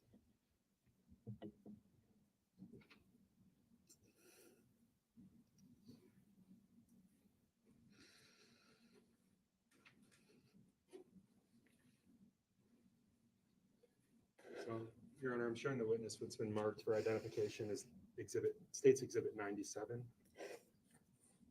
Ms. Rafferty, do you recognize this? I do. I'm going to get close to a microphone so I'm picked up. What is this? That's the day that they were doing school pictures, and she wanted to have a sparkly blue dress. And do you recognize the person that's depicted in this picture? Yes, Who is it? it's Harmony Montgomery. Is this a fair and accurate representation of Harmony as you remember her? Yes. Your Honor, this one I move to admit as State's Exhibit 97. All right, the ID is stricken. It's entered as a full exhibit. And I move to publish at this You point, may Your Honor. publish it.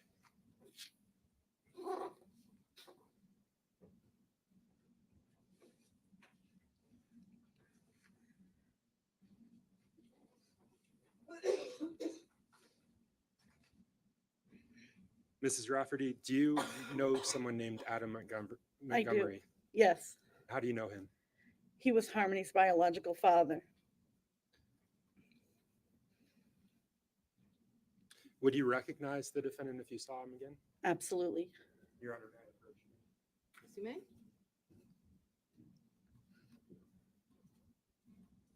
Shows the defense what's been marked for identification as State's Exhibit 101.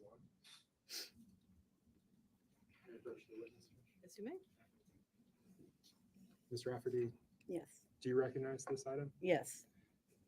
Can you tell me what it is? It's Adam Montgomery. And Your Honor, at this point, sorry, is this It's a a fair? picture. Is Yes, this a fair and accurate representation of Adam Montgomery as you remember him? yes. I move to mark as full, Your Honor, to strike the ID and mark as full State's Exhibit 101. Any objection? No objection, and we agree that that is a photo of the defense. Thank you. The ID is stricken. It's entered as a full exhibit. And I move to publish it at this You point. may publish it.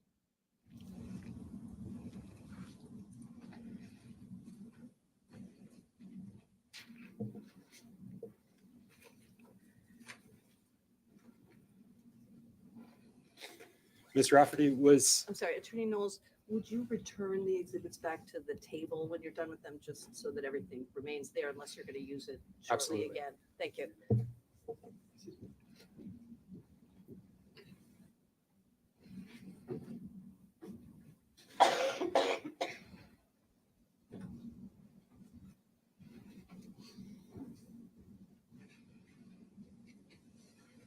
Ms. Rafferty, was Harmony potty trained when she was in your care? Yes, she was. She started at our house and then she finished when she moved back with her mother. And how old would she have been at that point in her life? So at 2.5, going on 3, she was potty trained. What steps did you take to, you said she started at your house. What Yeah. steps did you take to potty train her? Harmony was very easy to potty train. She didn't like to have, soiled clothes on, and she wanted to be like the bigger kids that were in our house. So she would tell us that it was pretty much Harmony potty trained herself. You mentioned her mother. Do you know Yes. her name? Yes, Can you tell the jurors? yes, it's Crystal Sorey. And you said that Crystal Sorey finished her potty training. Yes, Did Harmony return to your care after that? she did. Yes, And after Harmony returned to your care, did she have any bathroom accidents? absolutely not.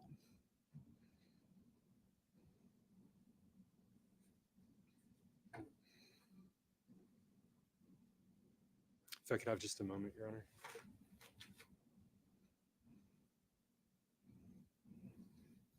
Ms. Rafferty, I don't have any additional questions for you. The defense attorney may. Okay. Thank you. Thank you. Thank you, Your Honor. Good morning, Good morning. and I know this is difficult and I won't be long, okay? I'm sorry, we need to get you a microphone, and we'll figure out the other podium if you want to do that, but we might as well set it up. I'll just take it over for now, I only have a few. Yeah, that's fine. If you want to start there.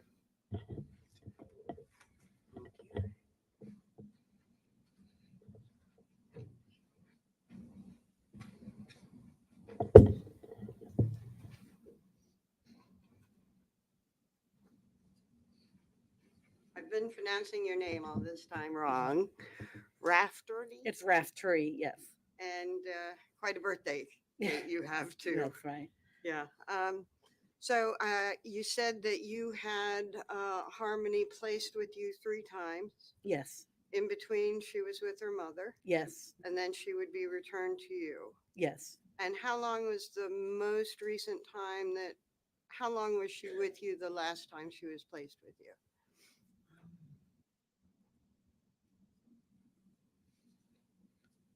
About 10 months. Okay. And from being placed with you for about 10 months, she went to another foster care? Yes, And you felt like she had more needs than you could deliver, so she went to a therapeutic foster care. no, Miss Kumba? That's not? I don't know that other foster parent. Okay.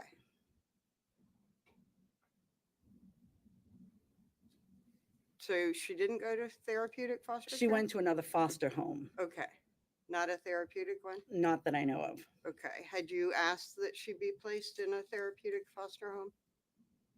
No. Okay. She left your home for another foster home for what reason? It's a long story. Co-parenting a child that has trauma, first of all, is very difficult. Co-parenting a trauma with DCF involvement and co-parenting with them is extremely difficult. Okay. So Harmony was placed with you 3 times, and that last time she was then placed to a therapeutic foster home. She was placed in another foster home, yes. Okay. I'm sorry. I Yep. did speak. She went to another foster home. Yes. Okay. Thank you.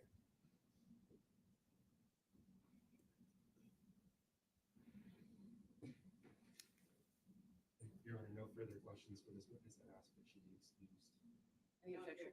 All right. You may step down and you Thank are you. excused.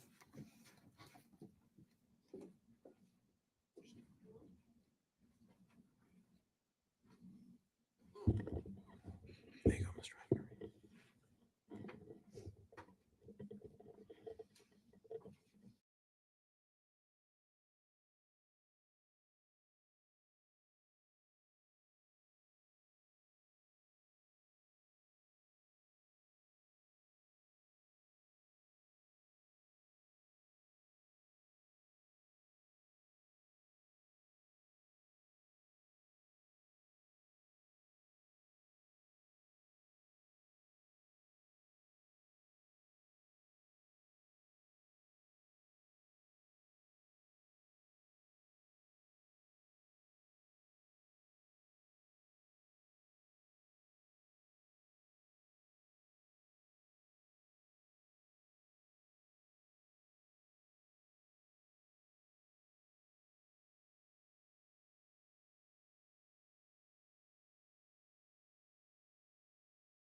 State, statement calls next witness. Exactly. Your Honor.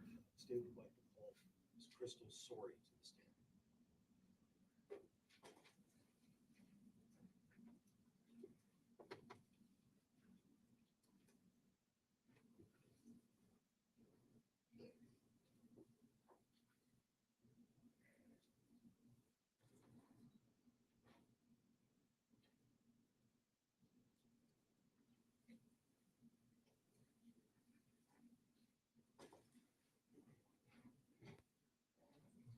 Just watch yourself in some cords. There's some here, and there's some right behind. I'm sorry, when you get here, if you could just remain standing for a brief moment. Sure.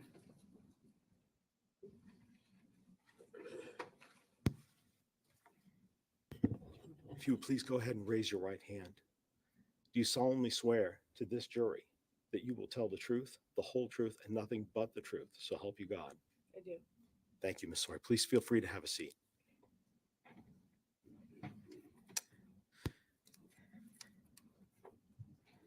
Ms. Sawyer, since we're being recorded here today, and there's a microphone right in front of you, so I will ask you to please keep your voice up to make sure that the recording picks you up. Would you please state your full name and spell both your first and your last name? My name is Crystal Renee Sorey, Crystalsorey. And Ms. Sawyer, what town do you live in? I live in Fitchburg, Massachusetts. How long have you lived there? A year and 5 months. And how far did you go in school? I didn't graduate high school. I'd like to ask you about a specific day, June 7th, 2014. What significance, if any, does that day have for you? It was the day my daughter Harmony was born. And Harmony was a girl, correct? Yes. Have you had any other daughters besides Harmony? No. And what was her full name? Harmony Renee Montgomery. Same middle name as you. Yes. What was her medical condition when she was born? She was blind in her right eye. She was misdiagnosed twice before that. Yeah, just blind in her right eye. And after about 3 months after she was born, who did she go to live with? Michelle Rafferty. And do you know Michelle? Very well. Why did she go to live with Michelle? I am a recovering drug addict. I was struggling at the time, handling her diagnosis. I was struggling. Is it fair to say that who you are now in 2024 is different than who you were in 2014? Very. In March of 2016, were you able to obtain custody of Harmony again? Yes. Okay. Where did the two of you live? First, when she reunified, I was at Casa Esperanza in Roxbury. It was a reunification program, but you could only progress so much there. So then we moved to Ruth Kelly Umi's house on the other side of Roxbury, Dorchester. Okay. When the two of you were living together, how was Harmony? Amazing, rambunctious, very smart. By the time she was 2, she could tell you her whole life story. She was talkative. Yes. People didn't believe she was 2. When you got custody and were reunified with Harmony in those two places, did you work and finish potty training with Harmony? Yes, Okay. I did. And how did she take to that? She did very well, honestly. I was kind of surprised. She was just really excited to be a big sister. Her brother had diapers, and I told her, babies wear diapers, and you're not a baby anymore. You're a big sissy. So she was right on it, and She did so well. In September and then October, I know you were reunified in March of 2016. In September and October of 2018, uh, did she go to live again with Michelle Rafter? Yes. And when she left, then that would be the fall of 2018. How old was she? 2018. 3. I believe 3, almost 4. Yeah, basis. It's leading in with, I think, the dates. Your Honor, I believe the question was how old was she in the fall of 2018? Objections overruled. Thank you. So she was born in 2014, is that correct? She was 4. Yes. Okay, so she was 4 in 18. Yes. And was she fully potty trained when she left you? Yes. I'm going to ask you, who was Harmony's birth father? Adam Montgomery. And how did you meet him? Through a mutual friend. Was he living with you when Harmony was born? No. Were the two of you living together when Harmony went to live with the Raftertys? Never. Did you ever have any other children with Adam Montgomery? No. At some point in 2019, who got custody of Harmony? Adam. Where was Adam living at the time? Manchester, New Hampshire. Do you remember what street he was living on? Guilford Street. And is that where Harmony was as well? Yes. What, if any, visits did you have with Harmony after she went to live with Adam Montgomery? I had 2 physical visits with her. And then I had 2 FaceTime calls, both very brief. The physical visits, where did you visit her? Excuse me. Guilford Street. Did you visit with her outside the home or inside the home? Or Inside the home. inside the home. Did you see where her room was? No. He never showed me. When you say he, who is he? Adam never showed me. I was only allowed in the living room or the bathroom. How did you communicate with Adam at that time? Facebook. Facebook? Yeah. He wouldn't give me his number. When did you last see Harmony?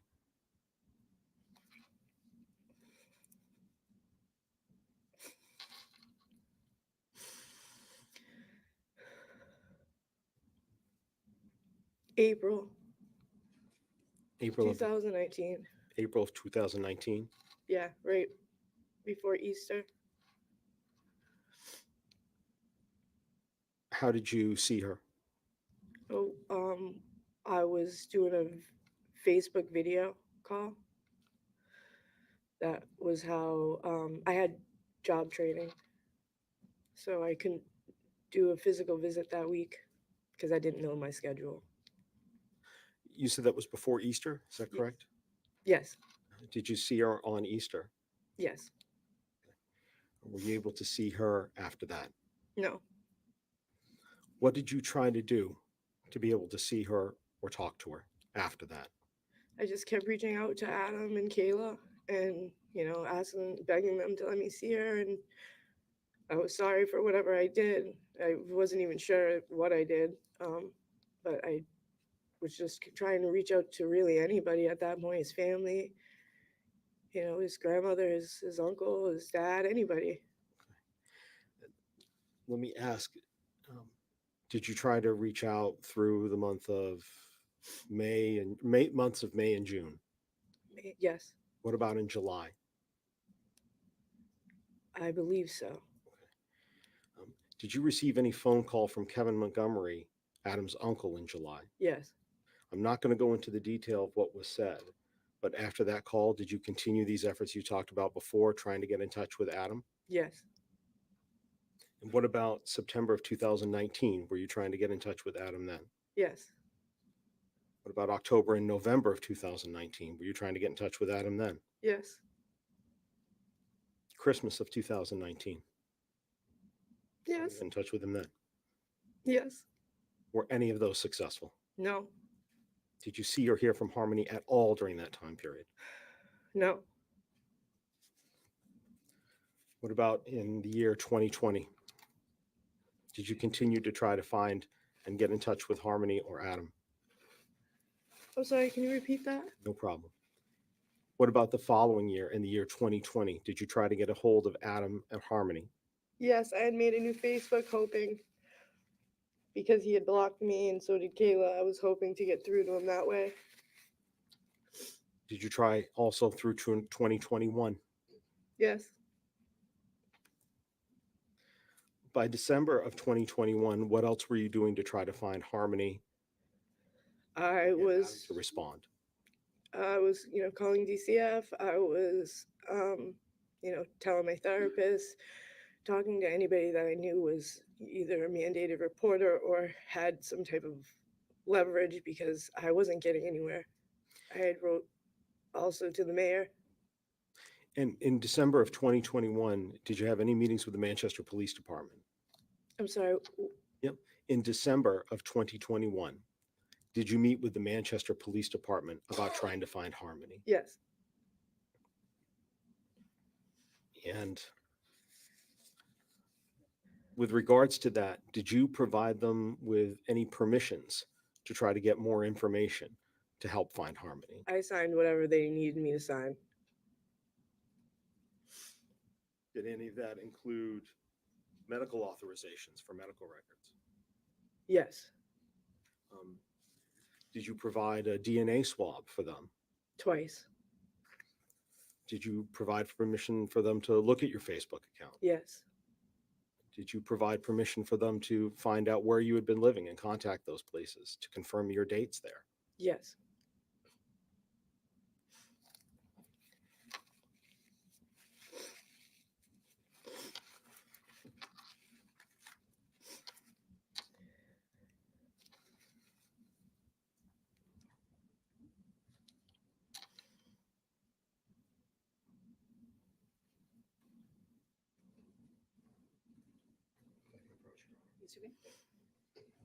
So I'm going to show you. It's been marked Stakes Exhibit 101.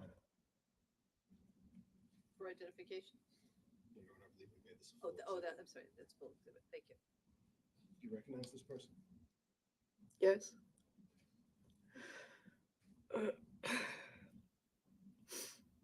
Adam Montgomery. This is the person that you were trying to get a hold of. Yes.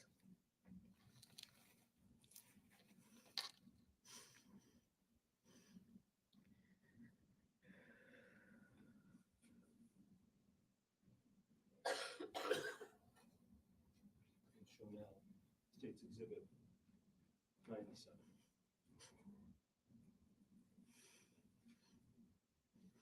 What's this? That's my girl. That's Harmony.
In fall of 2018, when she went back to you know that she was going to school, taking classes?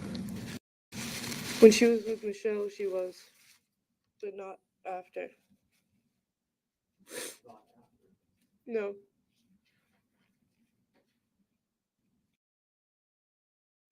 Can you explain what you mean by that? When she went with Adam, she never went to school.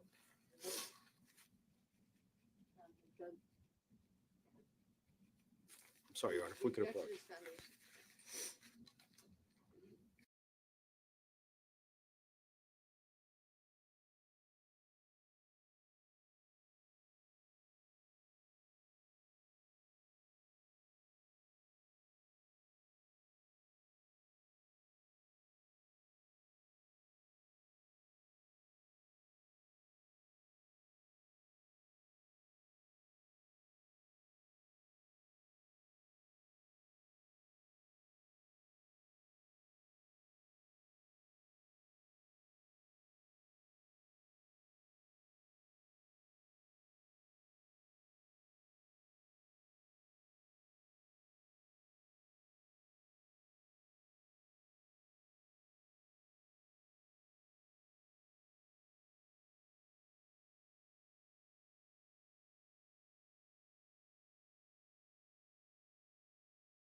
Ms. Sori, I just have one last question for you.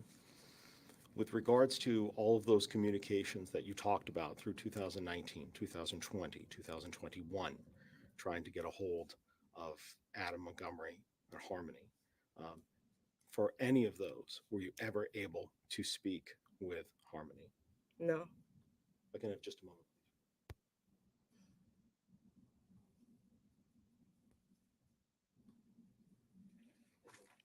And just to clarify, Ms. Sori, the last time that you saw her, I believe your testimony before was April of 2019. Yes. So it was not around Thanksgiving time of 2019. No. Thank you. I have no further questions for you, Ms. Sori. I believe defense counsel will have a few.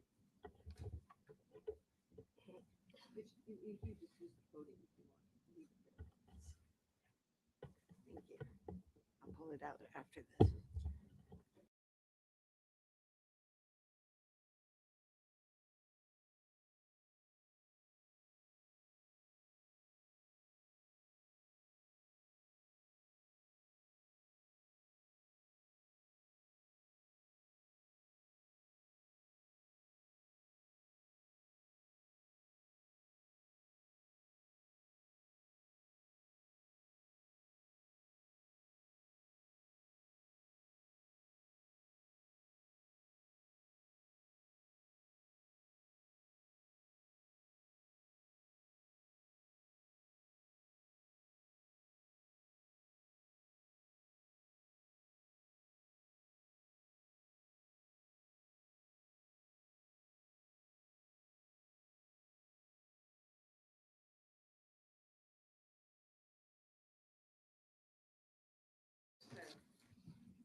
Call your next witness.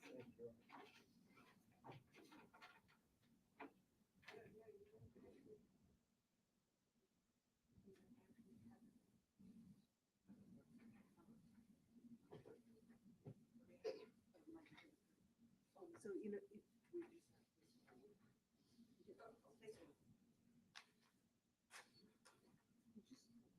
so that when the witnesses are going through, that's fine. Just put it in line.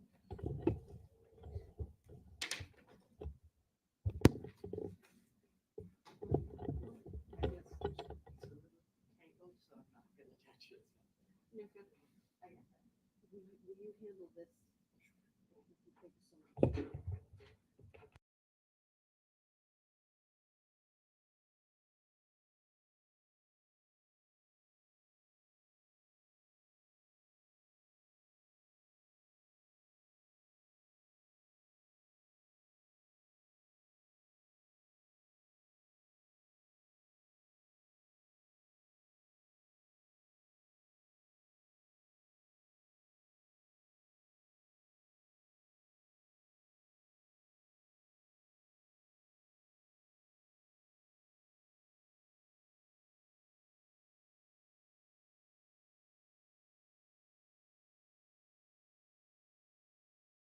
Fidium fibrosis.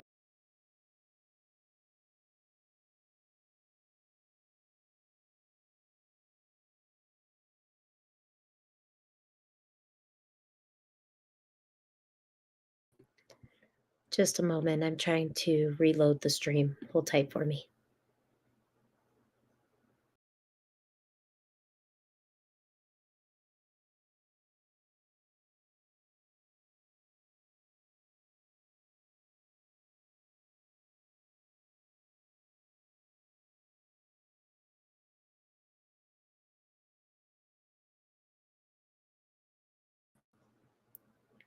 Hopefully refreshing helped us out. So we're back in there. Just continually we're having like a like almost like their network or their stream wasn't fully connected. So hopefully if it was my end, by refreshing, we are good to go.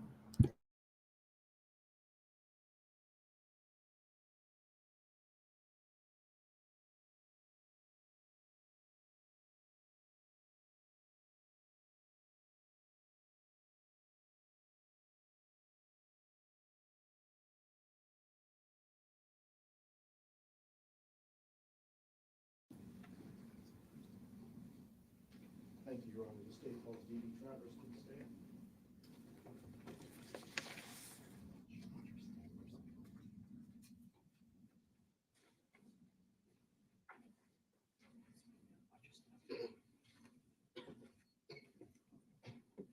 Good morning, Ms. Travers. Thank you so much.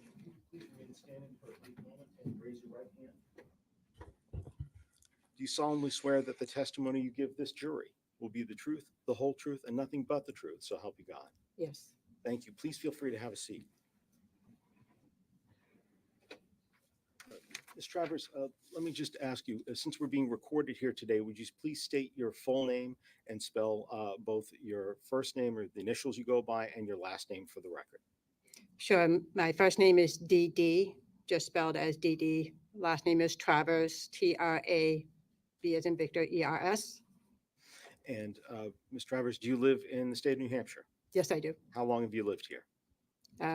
Approximately 20 years. 20 years. And currently, where do you work? I work for a Catholic Medical Center in Manchester. What do you do for them? Currently, I work as a nurse practitioner. And how long have you been working as a nurse practitioner for them? I've been working about 5 years as a nurse practitioner. And prior to that, were you also working for CMC in a different capacity? Yes, I was working as a registered nurse. Let me ask you, at any point were you assigned to work at the affiliate for Catholic Medical Center, the urgent care in Bedford? Yes, And I'd like to direct your attention specifically to June 2nd of 2019. Did you take vital signs from a child named Harmony Montgomery that day? yes, And as part of those vital signs, did you measure and record her weight? yes. How much did Harmony Montgomery, the patient that you saw that day, weigh when you saw her on June 2nd of 2019? I don't recall the actual number. Let me ask, with regards to those, when you measured her weight, did you record that information somewhere? I would record it in the electronic health records. Okay. And with regards to the electronic health records, when do you record that? So, Generally, it's done in the room with the patient. so right then and there, while you're with the patient, you're recording that? Yeah, Okay. And if you had a chance to look at those records, do you think that looking at those records might help refresh your recollection as to what the weight was that you took on that day? if I could look again, I could remember the number. Yeah, that'd be great. You want to approach page 4822?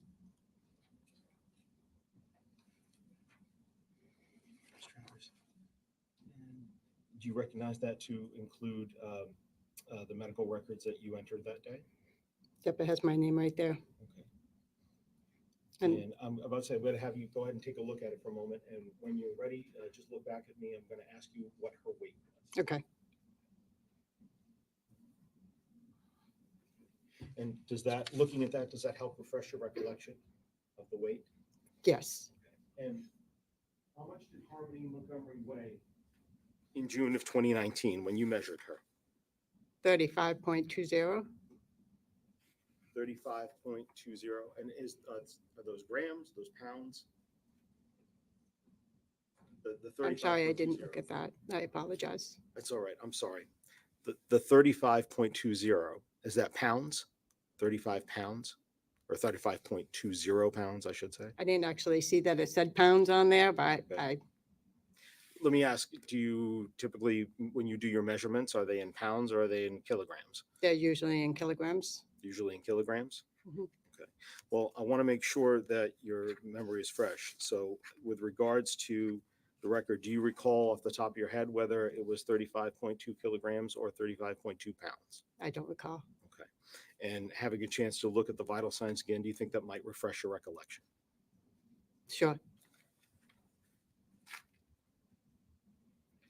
Same page?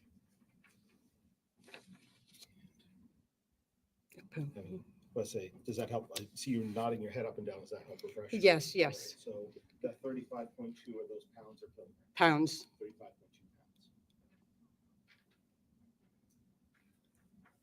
All right, thank you very much, Nurse Travers. I greatly appreciate it. I don't have any further questions for you. I believe Defense Counsel may have a few.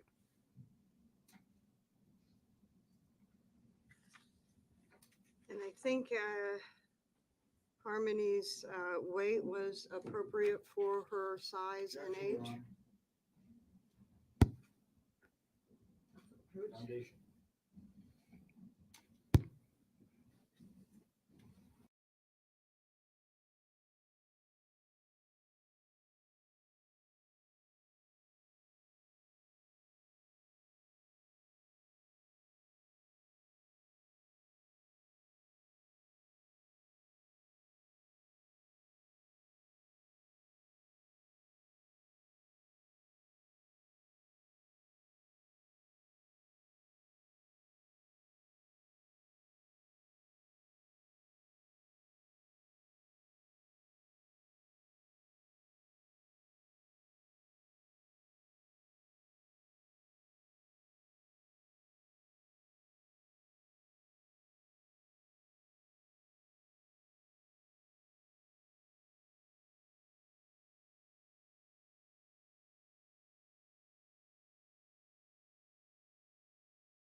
just a couple of more questions. Did you stay in the room until the doctor came in to look at Harmony? No, Okay, so you just pretty much take that information and give it to the doctor for the doctor to do the examination? that's correct. Okay, and you don't know the results of the examination, is that right? No. Okay, thank you. Any further? No further, we ask the witness to be excused, please. All right, any objections or being excused? May I ask one more question, Your Honor? Okay, go ahead. Okay, I'm sorry. But one of the observations that you did make was the sores around her mouth? That's what I wrote in the report, yes. Okay, and that was a rash or sores around her mouth that she was present for, right? Yeah, that's what I wrote in the report, yeah. Thank you. Any objections or being, oh, do you have any follow-up questions from that? We can just have a brief. Yes.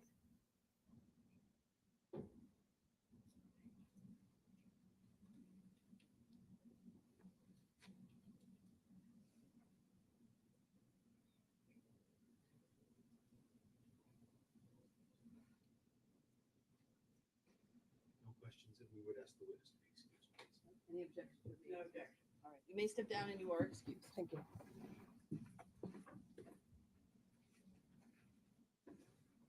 State may call its next witness.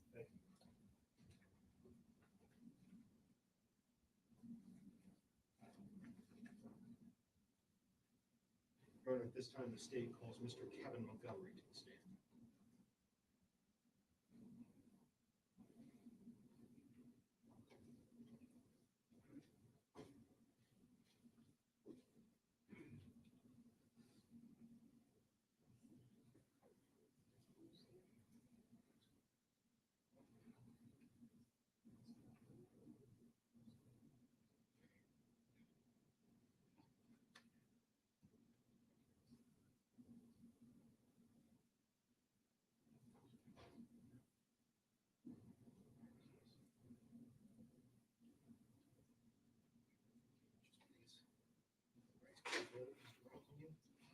Watch your step, there's a couple of cords there.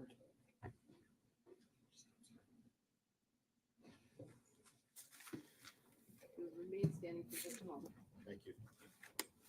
Mr. Montgomery, if you would please go ahead and raise your right hand. You solemnly swear that the testimony that you will give this jury will be the truth, the whole truth, and nothing but the truth, so help you God. Yes, sir. Thank you, sir. Please feel free to have a seat.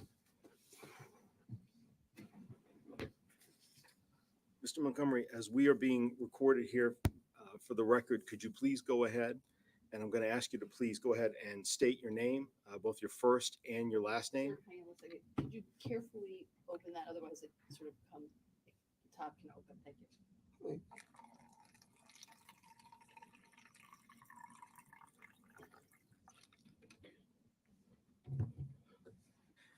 Thank you, sir. If you would please go ahead and state your full name and spell out both your first and your last name for the record. Kevin Lester Montgomery, Kevin Montgomery, And Mr. Montgomery, what town are you living in now? Malden, Mass. How long have you lived down there? I've been back in the area since June June of this year? last year, June of last year, 23. of course, sorry. And are you currently working? I am. What do you do for work? I am a plumber. And how far did you go in school? 10th grade. How long have you been a plumber? Roughly 3.5 years ish. What are some of the other kind of jobs that you had before being a plumber?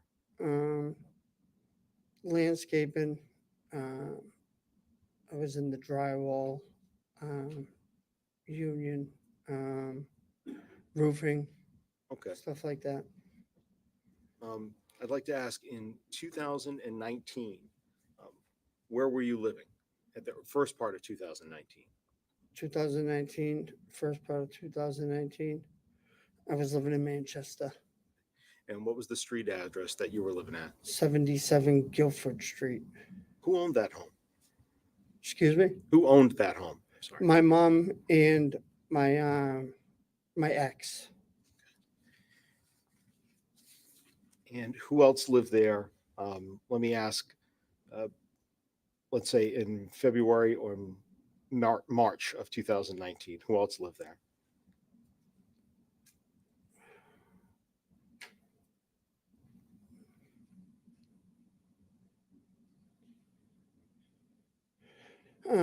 So it was me, my nephew, his wife, and their kids. And who's your nephew, sir? Adam Montgomery, And who was his wife at the time? Kayla Montgomery. I'm going to go ahead and show you states exhibits 1 and 2. Just see if, let's just talk about states exhibit 1 for a moment. Do you recognize states exhibit 1? I do. Okay. And what is that a photograph of? The front of the house, Which house? 77 Guilford Street. Okay. And what about, and with regards to that photo, did the house look that way when you were living there in 2019? And by that, I just mean where the windows are, the door is, the color. Yes. Okay. And now I would like to show you States Exhibit 2 for identification purposes only. Do you recognize what that is a photo of? I do. What's that a photo of? That was Harmony's room. Where was her room, inside this house or somewhere else? Did she live with you? Yeah, her room was across from my room inside that house. Other than the stickers that are at the bottom here, and the photograph itself of the room and the home, are these accurate to your memory of what that room used to look like and what this home used to look like generally when you were there? Yes. At this point, Your Honor, I'd ask for the identifications to be stricken from States Exhibit 1 and 2, please. Objection. I'm sorry, no, without objection. Okay, the ID is stricken, they're entered as full exhibits.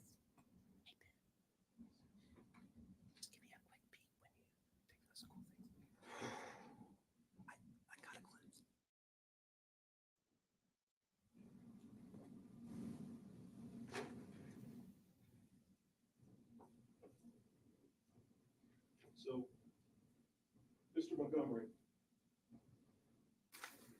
I'm going to go ahead. Permission, Officer. Yes, you may. Thank you. With regards to States Exhibit 1, this is 77 Guilford Street? Is that correct? Yes. And let me ask you, how many bedrooms were in the home? How big a house are we talking about?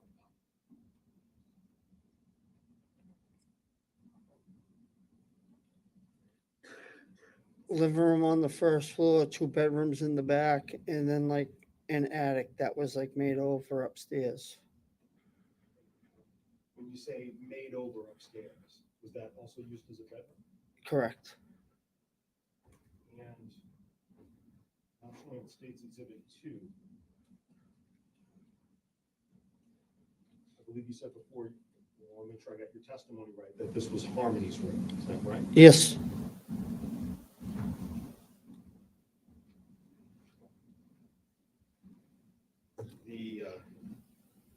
The stickers on the wall, do you know what that's a sticker of?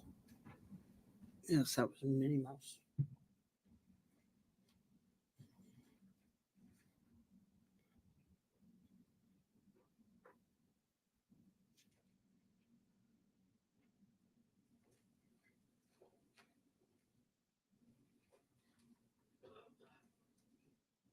Mr. Montgomery, excuse me.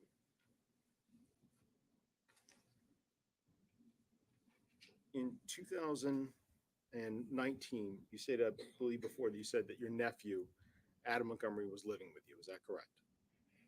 Could you speak up, please? Yes, certainly. And let me move closer to the microphone. In 2019, I believe you testified a moment ago that you said Adam Montgomery was living with you and he's your nephew. Is that right? Yeah. Okay. Yes. Okay. And so nephew in terms of, so who's his father? And I would assume his father or mother is a brother or sister to you. So his dad's my older brother, Michael. And with regards to Adam, how long have you known Adam? his whole life. Um, Were you subpoenaed to be here today to testify? I was. And let me ask you, do you want to be here today testifying about your nephew? No. When Adam came to live with you at Guilford Street, I believe you said before that he had kids with him and that he had his wife. Could you tell us what her name is? Adam's wife, Yes. Kayla Okay. Montgomery. And the kids that moved in with him there in 2019, who were they? Um, Do you remember their names, I should say? I do.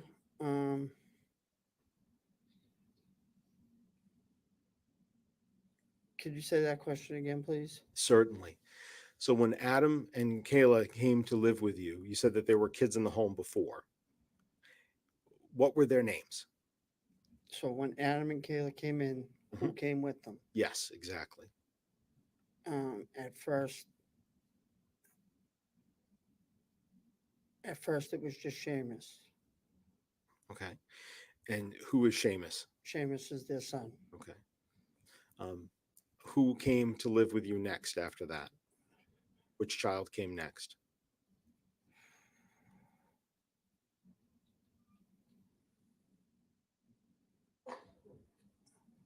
I believe 2019. So I believe a baby was born somewhere, and then Harmony. And then Harmony. So Harmony was the last child to move in? I believe so. Okay. We looked at a picture of Harmony's room. Where was that room in the house? Was it upstairs? Was it downstairs? So it was downstairs at the end of the hallway on the right, Okay. And where was your room in the home? right across the hall.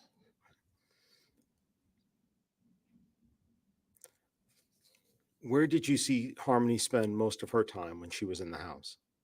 Permission to approach, Judge.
So, Mr. Montgomery, let me just restate that question for you. So the question that I had for you is that when you saw Harmony, primarily what parts of the house did you see her in? Where did she spend most of her time that you saw?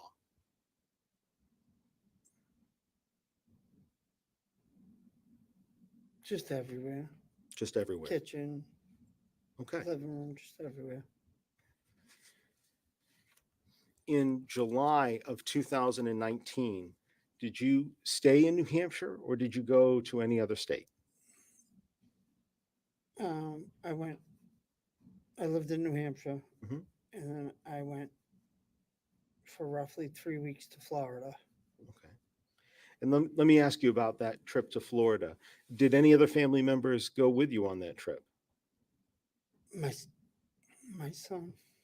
Your son? Okay. And when you were in Florida, did you visit any family members? I did all my family. Okay.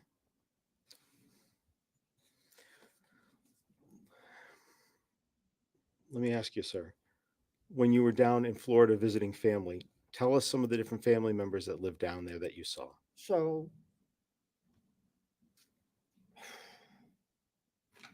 the trip was primarily to go see my mom because my mom had some health issues. Um, but I have several brothers. I saw them, nephews, sister, the whole family. And I know testifying can be very difficult. So if you need a break or anything, you just let us know and let the court know. Okay. Okay. All right. You said that you were seeing your mother and she had some health issues. What health issues did she have? So I believe that April she had triple bypass heart surgery, and that's what the trip was based around, was going to see her. And did you spend a lot of time with her during that July trip? I did. Okay. When you came back, do you remember what day you flew back into town? Roughly the 22nd or the 23rd of July. And I apologize. I made an assumption there, and I shouldn't do that. How did you come back to New Hampshire? Did you fly? Did you drive? Did you take a train? We flew, James and myself. And when you flew back, and who's James? James is my son. Okay. So when you flew back into town, did you fly into Manchester or into Boston or somewhere else? Boston Logan. Okay. Did you come back to Manchester that same day after you got off the flight? I did. Okay. And did you go to visit 77 Guilford Street? Did you go home? I did.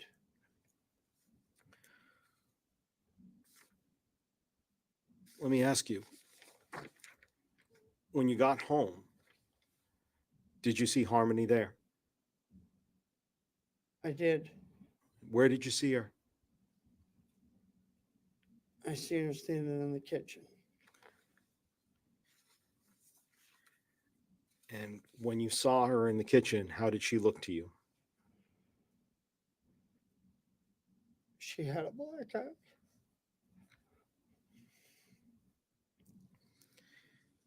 Can you describe it for us?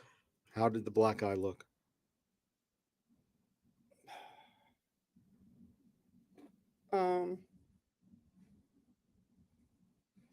Full, like a raccoon's eye, black and blue. Black and blue? Yes. And when you say full, what do you mean by full? Can you give us a good All the example? way around. All the way around. And I see just there you were pointing to your right eye. Did you see it on her right eye?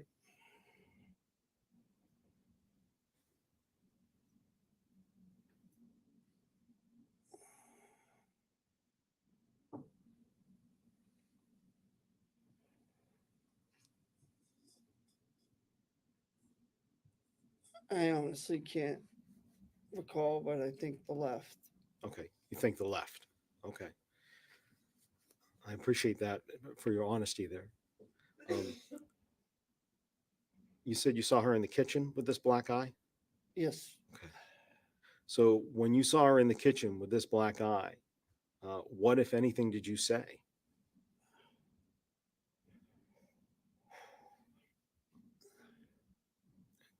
It's okay. Take your time.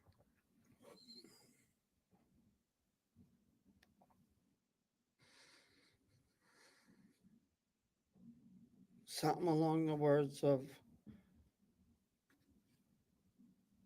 "Oh my fucking God, what did you do, Harmony?" And who answered that question? My nephew Adam, Where was he? When he- standing right behind her. And what did Adam say?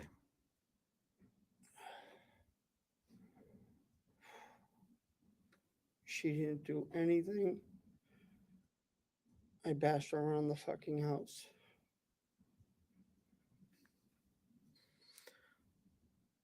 Did Harmony ever say anything in the response to the question, or just Adam saying, I bashed her around the fucking house?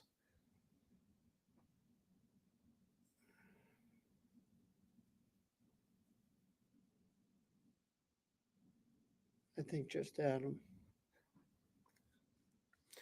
How did Adam say this?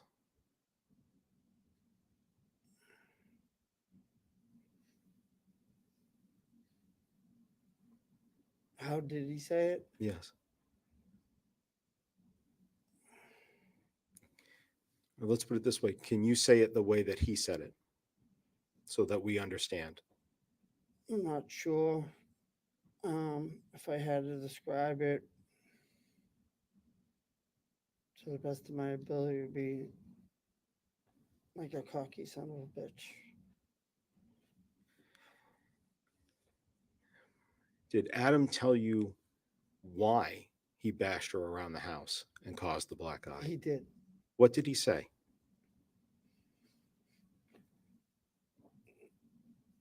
He said he was in the bathroom moving his bowels, and that he put Harmony in charge to watch Declan. And when he came out, Harmony had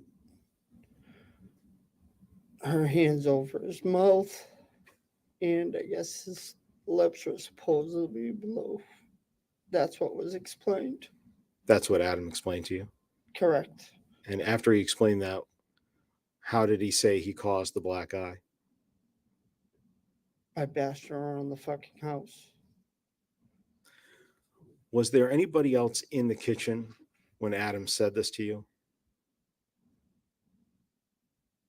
Just the three of us. Just you, Adam, and Harmony. Harmony. Let me ask you, did you stay at your house that night? I did. What about the night after that? I left the following morning. Did you ever stay in the house after that? Overnight? I did not. When you heard this from Adam, who did you tell about what Adam told you and seeing the black eye? Who did you tell? You want names? Yes, please. Told my mom. Told my son's mother, Christina.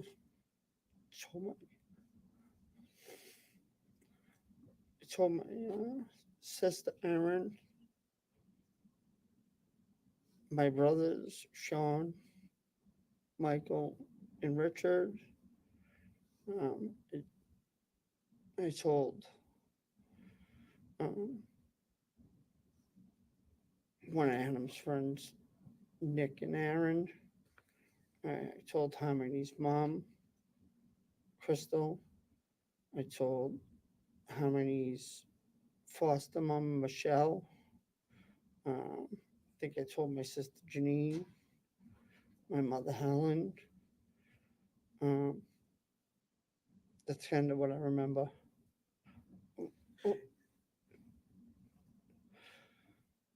Could you just repeat the question again? That's all right. I believe you answered the question. Okay. Let me ask, did you also make any calls to the what's called DCYF, or the Division of Children, Youth, and Families? I did. And the Nicholas and the Aaron that you referred to, is that Nicholas the same person as Nicholas Ahern? Yes. And is that Aaron the same person as Aaron Rue? Yes.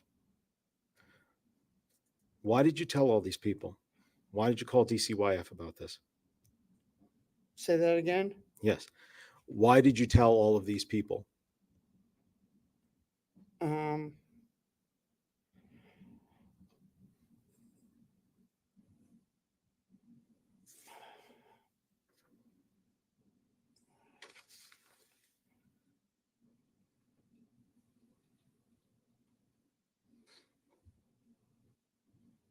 To get help. Help for who? For Harmony.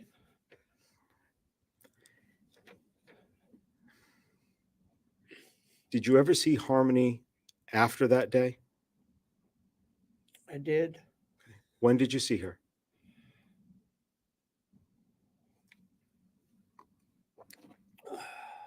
And by when, I mean what time of year? What time of year? Yes. May we approach her? Yes.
Mr. Montgomery, did you, and let me change my questions a little bit for a minute here.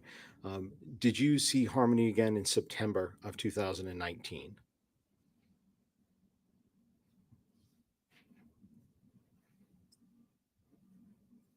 I believe so. Okay. And let me ask, on when you did see her, was it at 77 Guilford Street? Yes, And was that before um, Adam was evicted from the home? yes, Did you see Harmony after they were evicted from the home? no.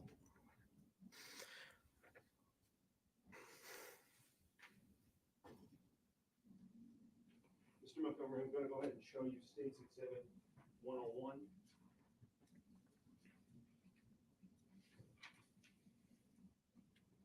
Do you recognize this person? Yes, And who is this? that's my nephew, Adam Montgomery. After Adam told you about causing Harmony's black eye, did you have any further conversations with him about that incident?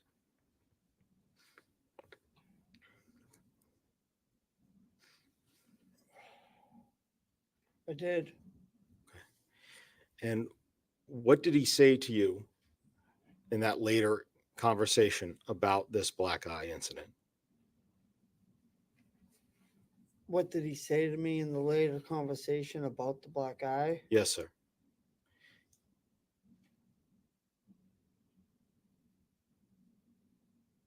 I'm not sure what you exactly mean. I'm about to say, let me back up and I'll clarify. Attorneys need to ask very clear questions. So you've described for this jury about seeing Harmony's black eye and Adam telling you that he bashed her all around the fucking house. Did you talk with Adam about that black eye at a different time, at a later time?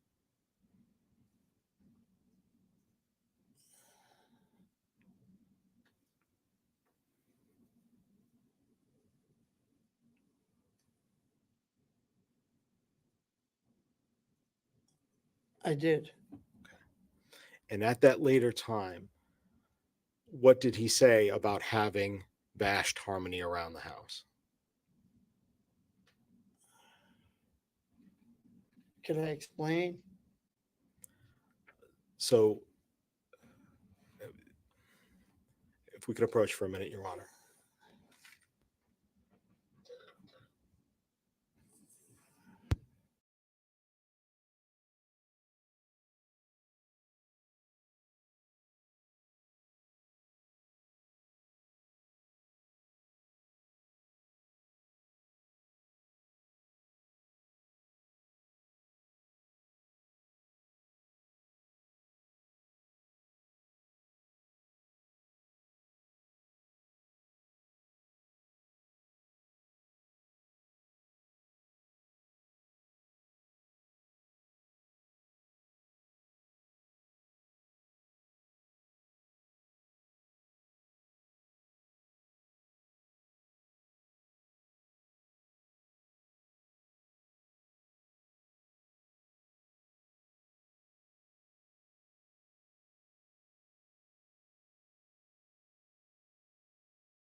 Thank you, Mr. Montgomery. We just needed a minute to talk there.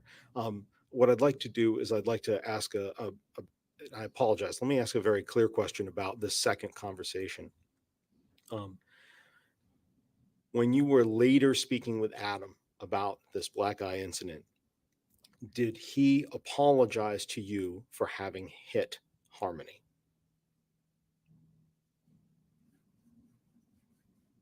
Just yes or no, right? With regards to the question, yes. Did he apologize to you? Did he say he was sorry for having hit Harmony? Yes.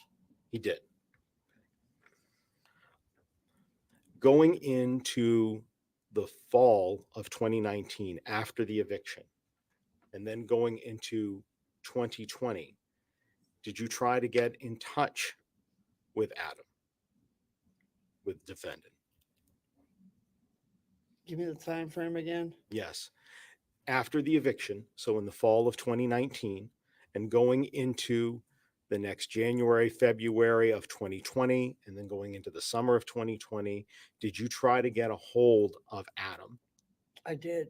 Okay. And were you able to do so? I got a hold of somebody on Facebook. Okay. But what about Adam?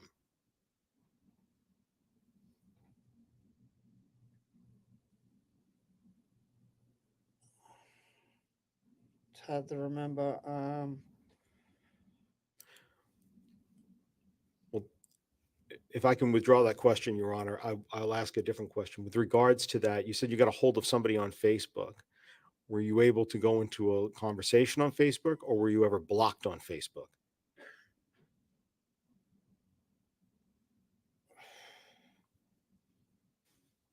Summer of 2020, correct? Yep, fall of 2019 into the summer of 2020. Right. The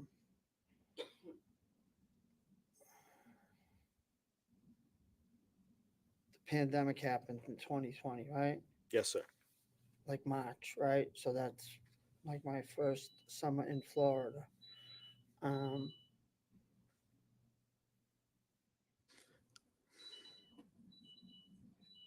Yes, I got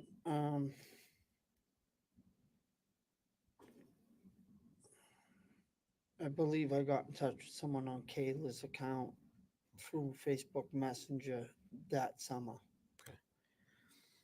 What about with one of Adam's accounts?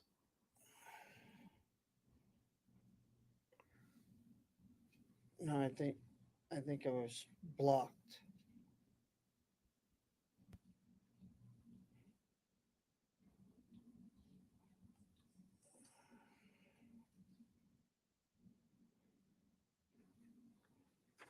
All right, so Mr. Montgomery, I just have one other quick set of questions for you. And thank you for being patient with me today while I made sure that I was asking the correct questions of you. With regards to what you've talked about for us, one thing, and I'm sure you may be asked about this in a moment, so I'd like to save people some time now. Have you been convicted of 2 felonies out of this court within the last 10 years? Yes, And was one of those a conviction in 2015 for being a felon in possession of a weapon? yes, And was one of those a conviction in 2016 for a theft by unauthorized taking? yes, And from those, have you completed your sentence that was there, and those are all finished now at this point? yes.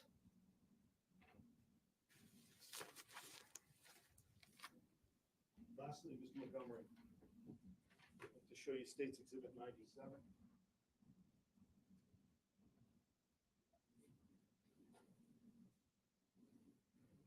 Do you recognize this person? I do. And who is this? It's Harmony. I believe you said your recollection was that it was may have been Harmony's left eye that you saw blackened. I believe so. Thank you. I have no further questions for you, Mr. Montgomery. Thank you very much for your time. I believe defense counsel may have a few after we speak to the board.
Good afternoon, Mr. Montgomery.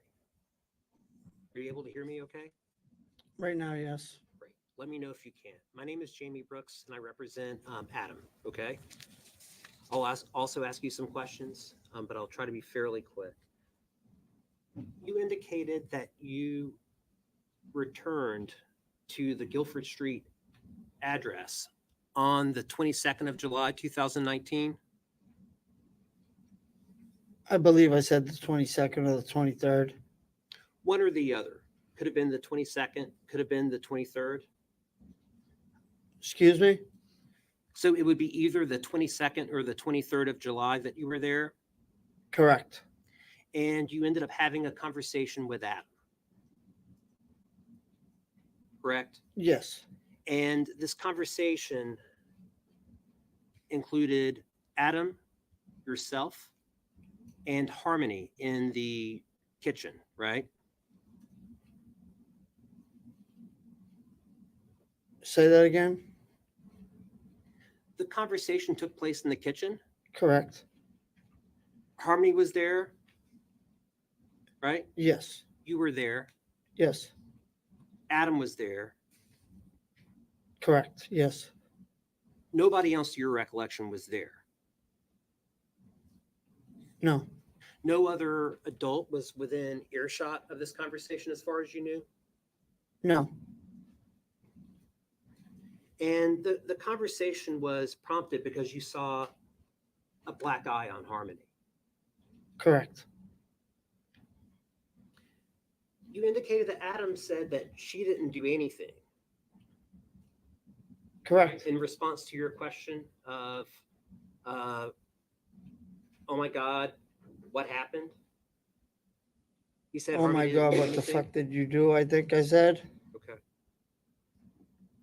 And as part of this conversation, Adam talked about finding Harmony, suffocating Declan.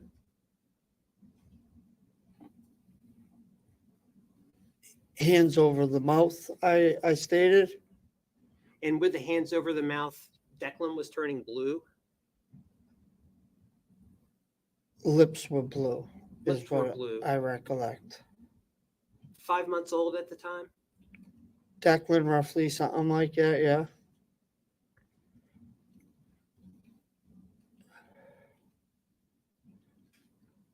You, you said that he made a comment and sounded cocky? Yes. Also could have been sarcasm?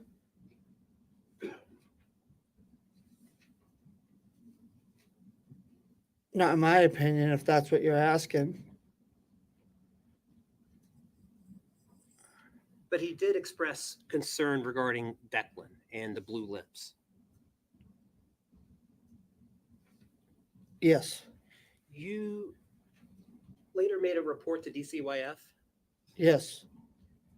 That report was approximately a week later. Correct.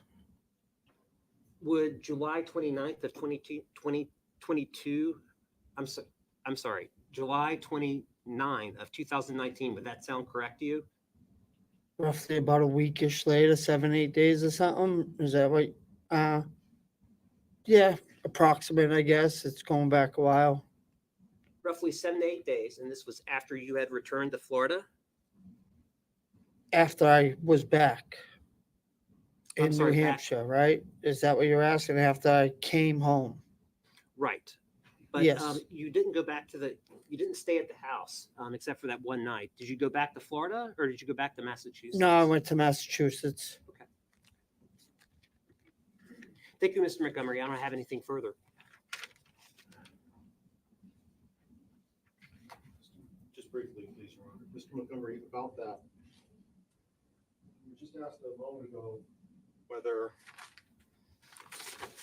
you were asked a moment ago with regards to Adam. You were asked a moment by Attorney Brooks about him sounding cocky and whether that might also be some sort of sarcasm. When he said, "I bashed her all around the fucking house," did that sound like sarcasm to you? No. And when you asked Harmony, "Oh my God, what the fuck happened to you?" Were you asking about her eye? I did. I was. At any point, did the defendant tell you that he had just jerked her away from Declan? No. And at any point when you were asked a moment ago on cross-examination about Declan's lips being blue, I want to make sure that's clear. That's not something that you saw, right? That's what the defendant told you had happened. Yes, correct. That's what I was told. From the defendant, that's what he says. Correct. Let me ask one last question with regards to your understanding. When Adam said that he bashed him all around the fucking house, do you feel that you have somehow conflated what Adam had said? Conflated? Could you explain, please? Confused one action for another? Do you think that Adam, when he Say said that- about, yes, State it again, so let me please. restate that. With regards to confusing one issue for another or conflated what Adam had said, with regards to that, do you feel that you may have been mistaken that when he said that he bashed her all around the fucking house with regards to the black eye, that he was actually talking about just jerking her away from Declan? I wasn't confused. Thank you. No further questions. Nothing further. All right, you may step down. Thank you. Okay, ladies and gentlemen, it is just a little past 12:30, so this is a perfect time to break for lunch. I will remind you that you are not to discuss this case, not with each other or with anybody else. While I've indicated to you that you can check your phones on a break or during lunch, you cannot read any media. Make sure all your banners or notifications are turned off. You are not to view any media related to this case.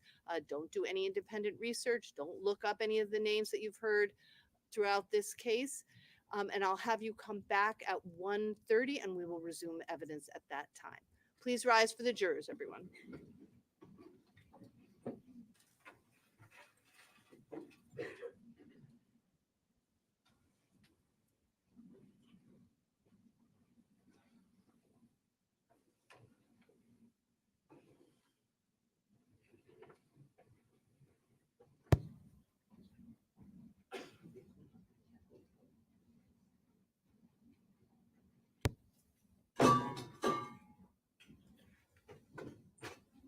may be seated.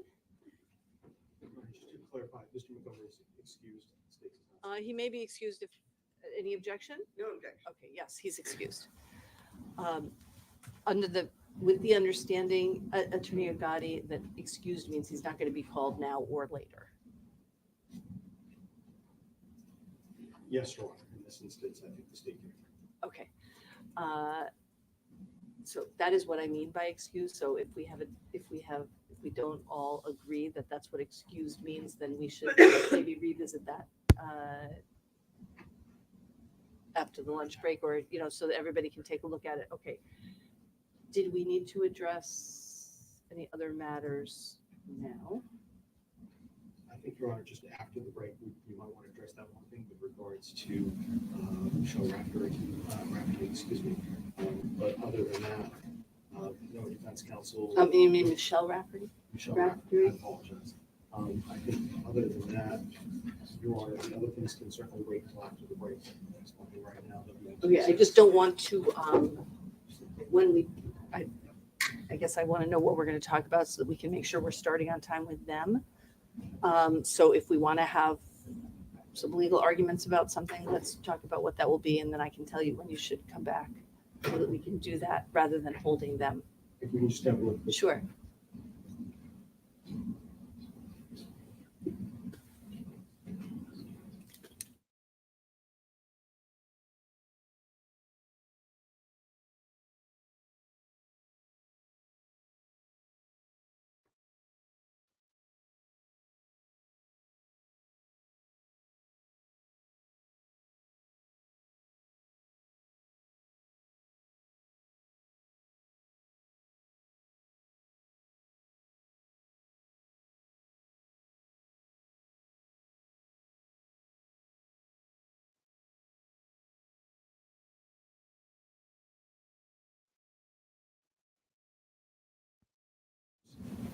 That we should probably need to come back and discuss. One is with regards to Michelle Rafferty's ability to sit in on the rest of the trial. The state feels that she is entitled to do that under the Victims' Bill of Rights, specifically RSA 21-M:(K-8. She is considered to be a family member, and so as a result, she has that right to do that, even though she has been a witness. And even though she may be a witness, depending on what the defendant puts forward in their case in chief, if they choose to present, or if he chooses to present. So I would say that's issue number one that we would have to discuss. Issue number two is, at this point, based upon the defendant's representations regarding Anthony Badero and his behavior as alleged, Mr. Badero, I believe, already has counsel for a different matter. But we should probably set some time aside to have a very quick Richards hearing, because we do anticipate that Mr. Badero is going to be called as a witness in this case. When, do you have any sense of when you might call him? I mean, Not this week, Your Honor, I can say that, certainly not tomorrow. So I believe it would not be until next week. With regards to his specific time,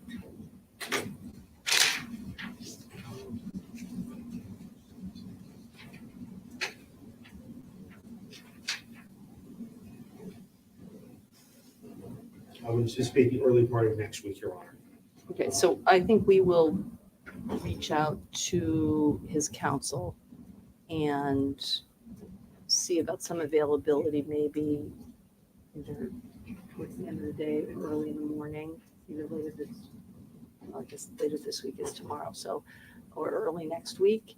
But that counsel is going to need some information about, I believe she has a lot of information already. Your but Honor. does she know about what this is? Yes, Your Honor. So he is currently represented, he's not currently represented on this matter, but he is currently represented by Attorney Ashley Sheehan. Yes. And so as a result, before we went to be able to subpoena him and to be able to speak with him as part of the witness prep, we informed her. And so with that, I know that she is up to speed with regards to the issues that may be here.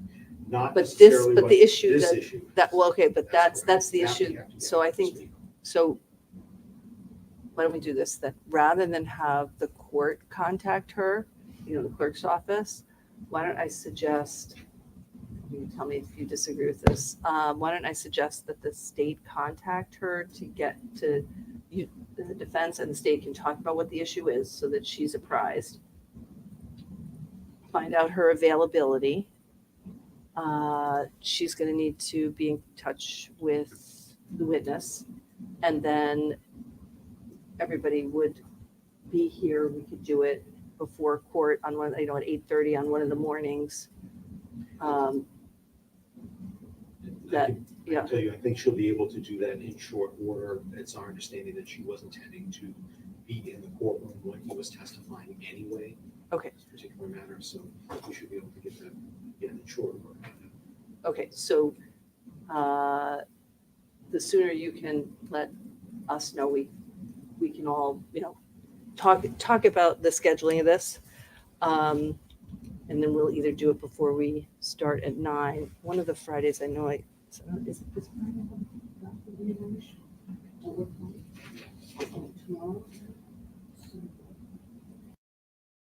All right, during the break, I'm going to take a look. I know I have a short docket tomorrow morning at 9, so we won't start this at 9. I'll see if we can start at 9:30, but it might be 10. So maybe seeing about Monday morning.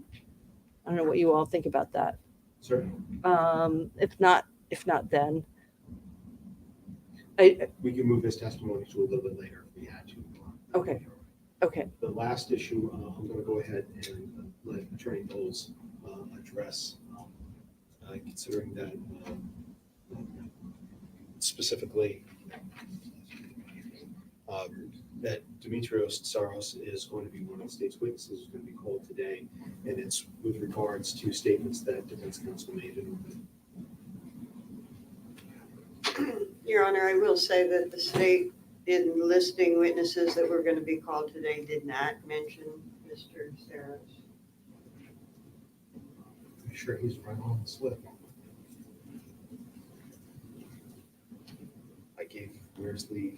I gave you guys that sticky. He was not.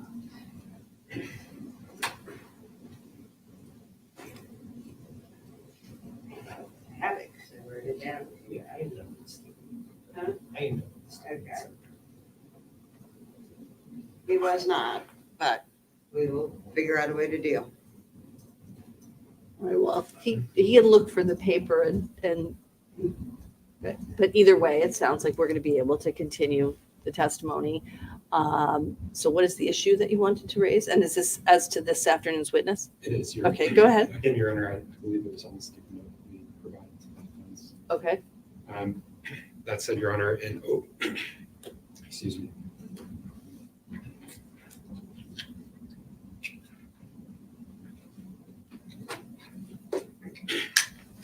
I apologize. It's okay. In opening statements, defense opening statements, the defense mentioned an opinion offered by this witness as to his findings regarding any abuse or neglect that occurred regarding the call that we just heard about from the last witness. Excuse me. And it's the state's position that opened the door to the basis of that opinion. The state being able to challenge the basis, the information that witness had regarding the abuse, regarding the investigation, information that he received prior to authoring that opinion, the witnesses that he spoke with, the information that he learned from them, as well as his observations, who was present when he interviewed the child. Again, that information was offered by the attorney at opening. Basically, what they said was that he would say that he did not notice. What was it that you said? I can go back and look, but it was both that he did not notice that essentially that the report was unsubstantiated, which is the terminology that DCYF uses in closing a report, that it's either substantiated or unsubstantiated. And so it was offered to the jury that the report was unsubstantiated. And I would just say, Your Honor, this would be the equivalent of asking an officer who testifies their ultimate opinion of guilt or innocence of a defendant. And so under 703, the rule on expert testimony, when such an opinion is offered, an expert opinion, which was unnoticed to the state can then, or the person that's challenging that evidence So not the moving party or the proponent of that evidence, but the other party can then challenge that evidence, and inadmissible, what would otherwise be inadmissible, becomes relevant and admissible once that opinion is offered. And that opinion was given to the jurors. And I would argue that that bell cannot be unrung, and that we get to challenge that opinion. And what is it that you want to say? So what is it that you want to get into then? The statements that he was provided, the statements that he was provided that led to his investigation, the statements, the witnesses that he spoke to, what he was told, what he reviewed. So you want to get into the whole investigation that led to the determination that it was unsubstantiated. That's correct, Your Honor. Okay, let me see what the defense has to say, and then I may have some more questions. Go ahead. Sure. So the 703, it's not applicable, Your Honor. This is not expert testimony. We're talking about a factual finding, or a lack of a factual finding, rather, made by a fact-gathering witness. So this is No, no but if you're going expert to ask, opinion. but whether expert or not expert, I guess the question then becomes, if you're going to ask him, you deemed this unsubstantiated, why could they not talk about all of the information that went into the ultimate conclusion? Well, I think that perhaps they could, but as long as also it allows for Harmony's own words to be used and what she said, and the circumstances surrounding her being interviewed alone. There can't be cherry picking. Well, although you're basically, you put in information that then leads them to open the door to the information that you actually want to get in. That seems a little suspect, Attorney Brooks. No? In fact, I'll look, but I think there's some law on you opening the door for the purposes of getting in otherwise. I'm not opening my own information. door, Your Honor. I'm not allowed to do that. But the state in turn shouldn't be able to just selectively pick various things. And I have no idea at this point what they would be seeking to introduce. Perhaps we can have a discussion about that during the break.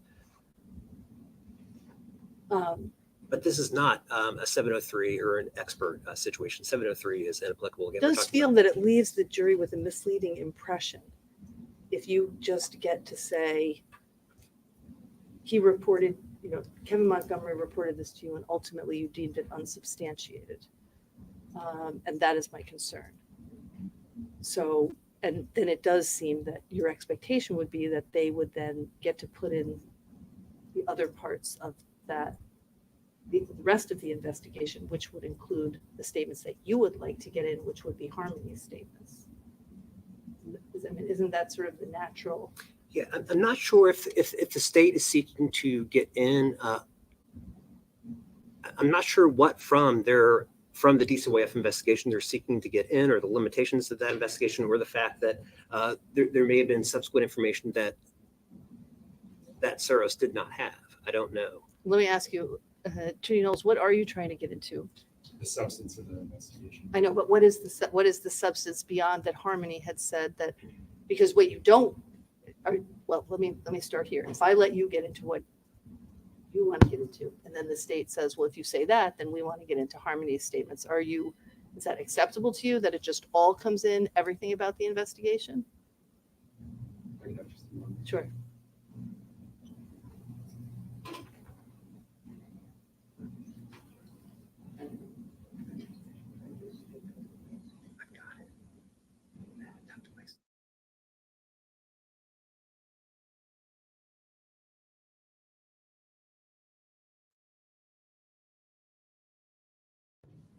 Your Honor, the state's fine with getting into Harmony's statement, but understanding that statement was not made alone. This was just represented. She wasn't alone when that statement was made. And the balance of the information that you want to admit with respect to the defense having said that it was unsubstantiated is what? The substance of the statement that the caseworker received and responded to the call and initiating the investigation. What he did with that information. But can you just tell me what it is? Oh, yeah. Okay. Sorry. I'm just trying to understand where we're going with this so we don't end up in the middle of trial. So Right. go ahead. So it's Kevin Montgomery's call, his repeated calls to DCYF.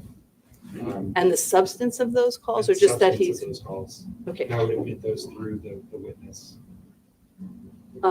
Okay, so the substance of those calls being what? Tell me, walk me through what you want to admit here. And I'll give you a chance to respond. I'm just trying to get the lay of the land here. You all have this discovery. I don't have this. So I'm looking at Bates 2084. Yep. Reporter is hard to follow and understand. Reporter said that he came back from Florida on Monday, July 22nd, 2019. And his 4-year-old niece had a shiner from her 29-year-old father. Reporter said that the reasons for the shiner was that the father gave an ass whooping because the 4-year-old had been left alone with the 2-month-old, the 6-month-old, while the father was in the bathroom. Reporter heard from her niece and nephew that the baby had been crying, screaming, so the 4-year-old had to put a hand over the 2-month-old's mouth. Father said that the 4-year-old did this very tight and very hard. Father said that he had beaten the dog shit out of her. When reporter left for Florida, there was one running water in the home, and now the electric had been shut off. And I'm just reading the statement. Okay, basically, you just want to get in. You want to get in the rest of Kevin Montgomery's statement. Correct. I want to get into the rest of his statements, but I also want to get. You had Kevin Montgomery on the stand, so I'm. Right. So I'm not sure why we're having this conversation. So, Judge. Yeah. Again, the defense rung this bell. They opened the door under the opening the door doctrine, which I believe I've briefed for this court previously. It makes evidence that would otherwise be inadmissible, hearsay, relevance, admissible. Our argument is that evidence, those statements, in addition to what Demetrios, the witness who will testify, did with those statements, what he did with the information, or what he didn't do, that now becomes admissible. It allows Why us. was that, though, what you just read to me, not admissible through Kevin Montgomery, who you had on the stand? It's offered for another purpose, to challenge that witness's opinion that was offered to the jury. To say, this is the information that you received.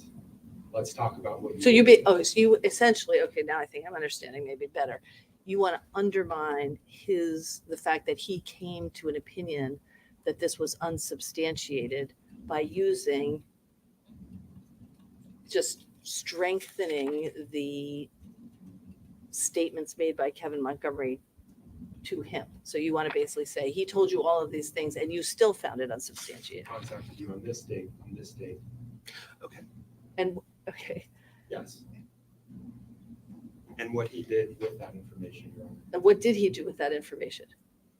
I think the evidence would be that he did nothing with that information, Judge. He contacted the police and told them it was a non-issue without seeing the child. Okay, so when he saw the child, he saw an injury to the child, which was also discussed to the jurors. And he still found it unsubstantiated. Investigating.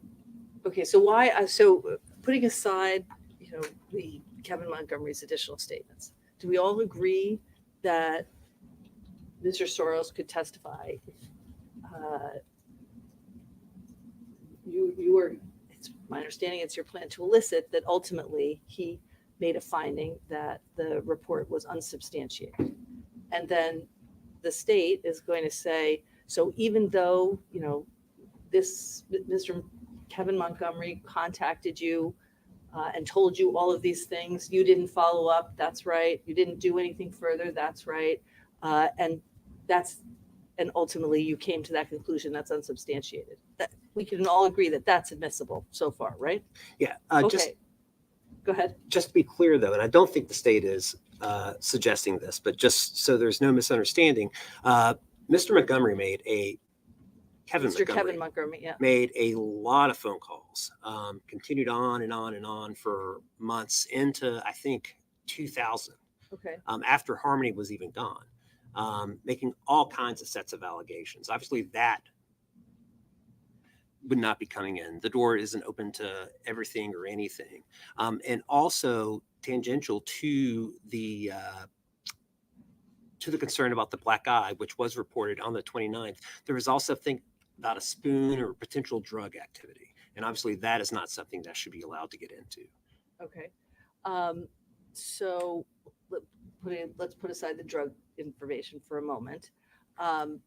It sounds like we are not in disagreement, except that the statements by Kevin Montgomery, I mean, you can say, now you got a call from Mr. Kevin Montgomery, and he contacted you and he informed you that he was aware of this abuse, and then what did you do?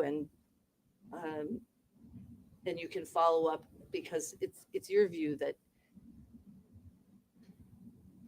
it's what he didn't do that undermines the defense view that this is unsubstantiated and therefore did not occur. So I think that is admissible. But I don't know about all of the hearsay statements from a witness you just put on the stand and didn't elicit the additional statements from. I'm not convinced about that. Well, then, Judge, I would move to strike. I move to admonish the defense for making that statement to No. the jury. No. Take a minute, yes.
Your Honor, the state seeks to challenge the basis of the opinion that was offered to the jury. The basis including what this witness was told by Kevin Montgomery, what he did with that information. So challenging the basis of what he was told. And I would note that that includes drug use. That was part of the report. It wasn't just the black eye, it was drug use. And when the witness went to the home, he saw evidence of drug use. He saw drug paraphernalia, and still he found that the report was unfounded. So it's the basis, the foundation of his report, the foundation of the opinion that he gave, that the abuse was unsubstantiated, that this claim, and this is a specific claim which was unfounded. It's report number 826-330, which includes claims of the abuse, Okay. claims of drug use. Okay. So I think what they're trying to do is they're trying to argue, if you put in the information that it was deemed unsubstantiated, they can challenge that, the basis for that finding.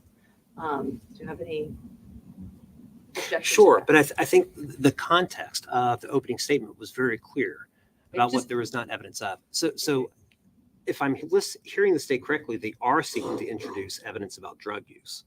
Yes, they are. What they are arguing is that if you cross-examine that witness to say you did an investigation and you found that it was unsubstantiated, that they get to challenge that. That is that, and basically undermine his opinion to say you found it unsubstantiated, even though you found abuse and neglect unsubstantiated, even though there was evidence of drug use in the house, even though there were several reports. There was this report of a black eye, and you didn't go to the house, you didn't do X, Y, and Z. That's what they want to do if you are going to bring in the evidence that it is unsubstantiated. Okay, fair enough. I can certainly not use that word, but I think at the same time, I should be able to elicit the facts, the observations that he saw and did not see with regard to the state's second-degree assault charge. He was there to investigate that. Okay, so then I'm thinking that what you are going to want is some kind of curative instruction about the finding that it was unsubstantiated if now the defense is not intending to go down that road. And I really need to give the staff a break, so we're gonna, We could discuss that maybe over the break. is he gonna be the first witness that you're gonna call?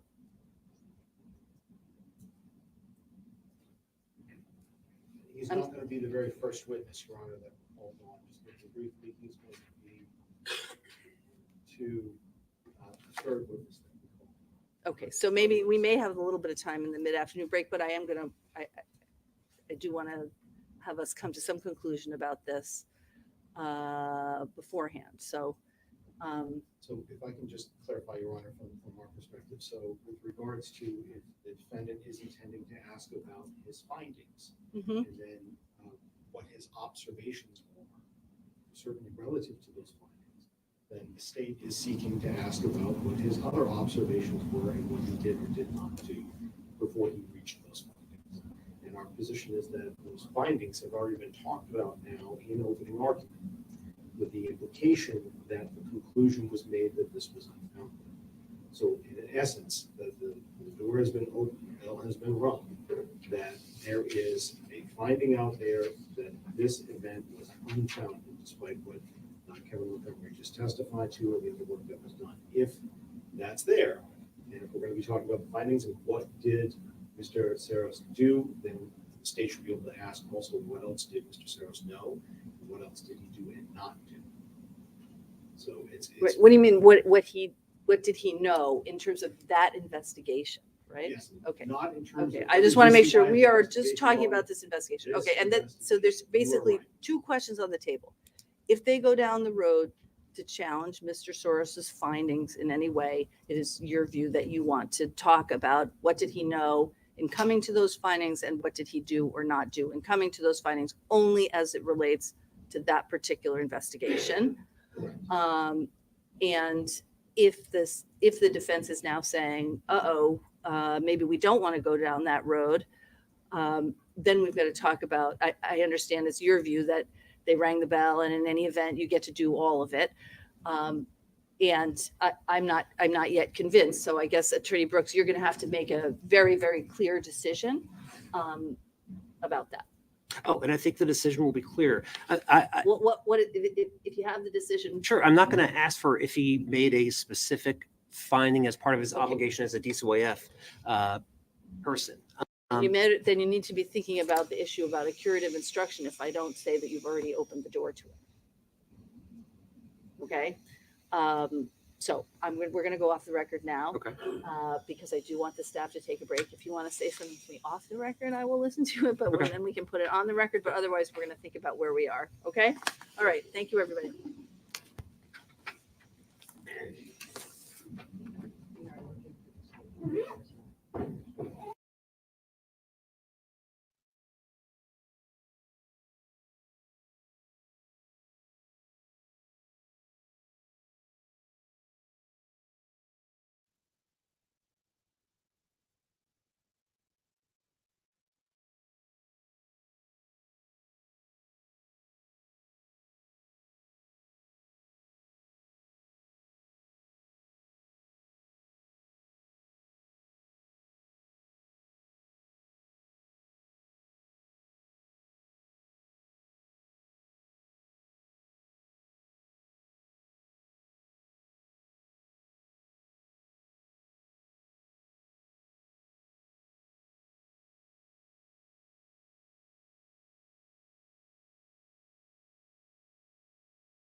Do you know someone named Adam Montgomery?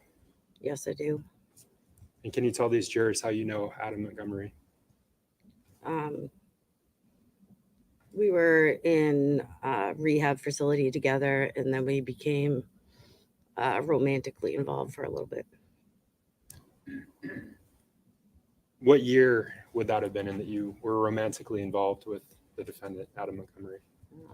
2021. And Your Honor, may I? Yes.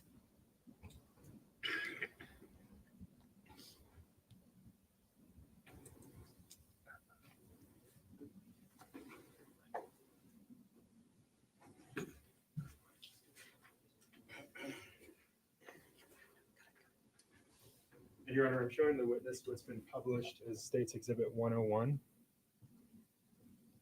Ms. Moore, do you recognize Yes, I do. the individual that's depicted there? Yes, I do. And who is that individual? It's Adam Montgomery. That was the individual that you were romantically involved with in 2021? Yes. Were you aware of whether or not the defendant was married at that time? I was. And did he ever tell you anything about his wife?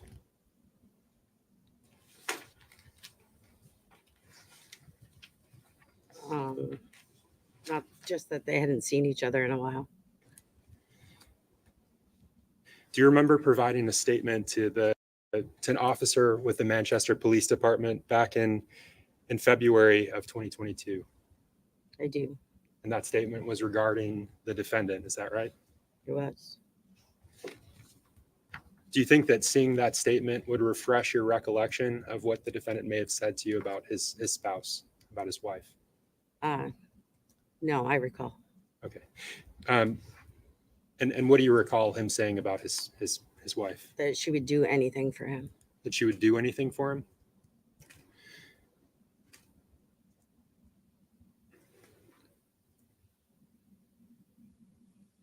During the time that you were romantically involved with the defendant, did he ever discuss his children? He did. So you were aware that he had children? I was. Was there a particular discussion with the defendant that stood out to you about Yes. the children? And Yeah. tell us about that. We were at lunch one day and just talking about our children in general. And he stated that the worst thing that had ever happened or he had done was he walked out of the bathroom and Harmony was suffocating the baby. So he backhanded her I don't know if it was as a reaction is the way it was told to me, to stop her from suffocating. So he said he backhanded her. Yes. Did he say what the result of that backhand was? He said he hit her glasses, so she ended up with a black eye. Did he describe anything about that black eye that you just mentioned? No. In that conversation where he discussed causing that black eye, did he say that he had nudged Harmony out of the way? I don't recall. He said he backhanded her. I don't recall his exact verbiage.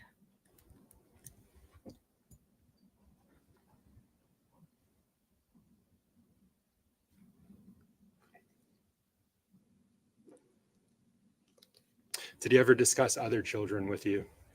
Yes. And what were those discussions? What was the substance of those discussions?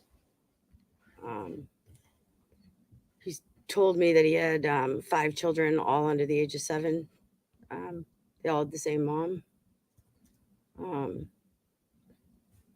At one point, I asked him to go to Maine with me when I was leaving, and he said he would be too far away from his kids, so he could not. If I could have just a moment.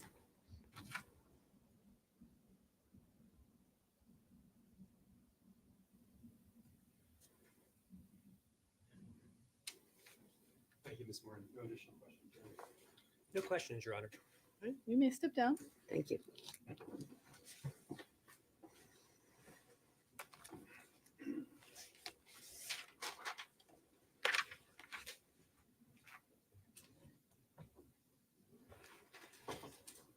State may call its next witness. Your Honor, the state calls Nicholas Ahern.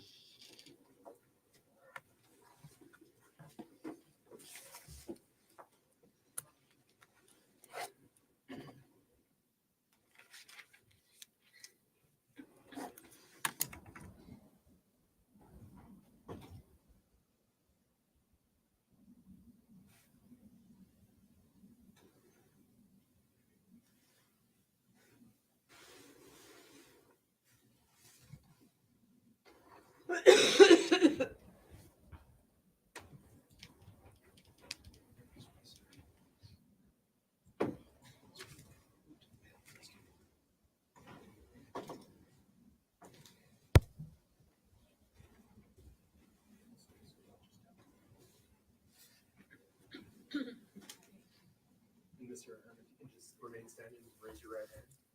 You swear that the testimony that you're going to provide this jury will be the truth and the whole truth and the pains and penalties of perjury. Yes. You can have a seat, make yourself comfortable. Mr. Ahern, can you start by stating and spelling your full name for the record? Yes, it's Nicholas Ahern, Nicholas.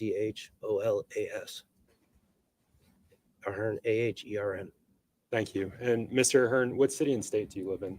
Manchester, New Hampshire. How long have you lived in Manchester? My entire life. How old are you? 34.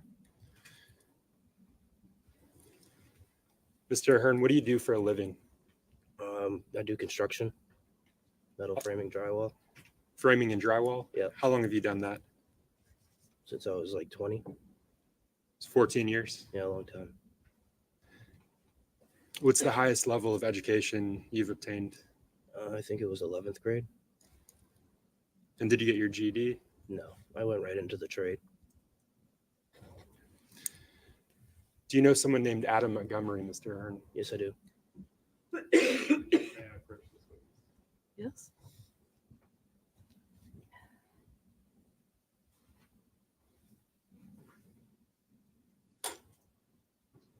Mr. Ahern, I'm showing you what's been published as State's Exhibit 101. Yes, Do you recognize that individual? yes, that's Adam Montgomery. And how long have you known Mr. Montgomery? I want to say since I was like 18.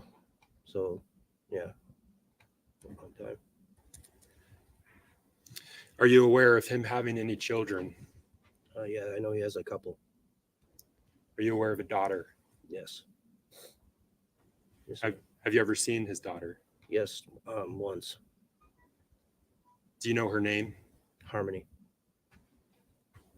What can you tell us about that one time that you saw Harmony? She came out of the house and she had marks on her face, which was a black eye. Okay, and so let's unpack that a little bit. When you say she came out of the house, what house did she come out of? I think it was Guilford Street. Yeah. Is that the house that she lived in? Was that your understanding? Yes, that's where they lived. So were you visiting the defendant when you Yes. saw Harmony? Yes. And what were you doing when Harmony came out of the house? Just sitting out front talking to Adam. What time of year was this? Summertime, I want to say around July. Do you remember what year? I think it was 2019. And let's talk about that injury that you saw. What can you tell the jury about it? It was a pretty severe injury. At the time, I questioned Adam, what happened. And he told me that she acquired it during a soccer accident. Yeah. When you say severe injury, what did you see? Can you explain to this jury what made it severe in your opinion? Her eyes were blackened. Yeah, it was pretty intense in the moment. Yeah. Was it concerning to you? It was, but he told me that she acquired it during a soccer accident. I have kids, so I understand, accidents happen. So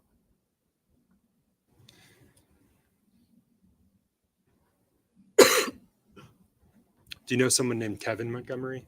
yes, At some point after you saw that injury to Harmony, did you have a conversation with Kevin? yes, he contacted me. And I'm not asking you for the substance, just whether or not. Yes, yes, And you said he contacted you, is that right? yes.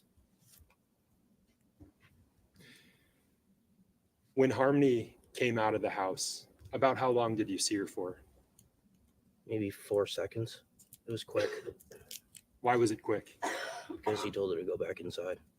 And sorry, when you say he told her to go back Sorry, inside, Adam Montgomery told her to go back inside. can you tell the jury how he told her to get back inside? He was, Adam was forcive. He just, basically told her to go in, and he kind of walked her up to the door and shut it. About how old was Harmony when you saw her that day? I want to say maybe 5, something like that. 5. How would you describe her when you saw her come out for those 4 seconds? She was just standing there, just looking. No real body movement, just standing there. And when the defendant forcefully told her to go back inside, did she obey? Yes. If I could have just a moment. Yes. Thank you, Mr. No additional questions, Your Honor. Counsel, No questions, Your Honor. you may step down. And we'd ask that this witness be excused, Your Honor. Any objection? No. Right, you may be excused.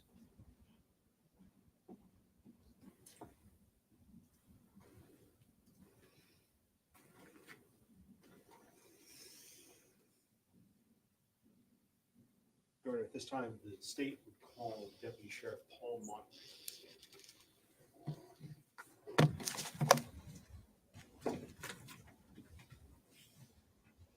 Sorry, just a moment, Your Honor.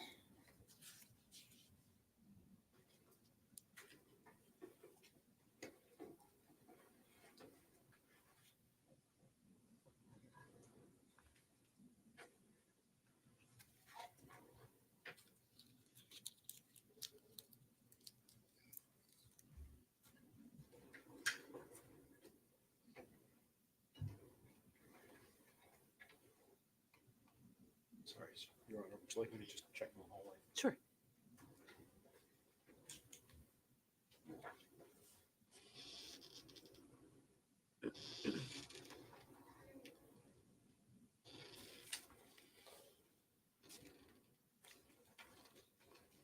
I'll say, Your Honor. Deputy Sheriff Paul Montgomery.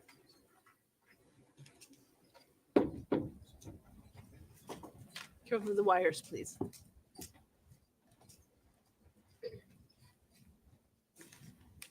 Deputy, if you just please remain standing when you get there for a brief moment.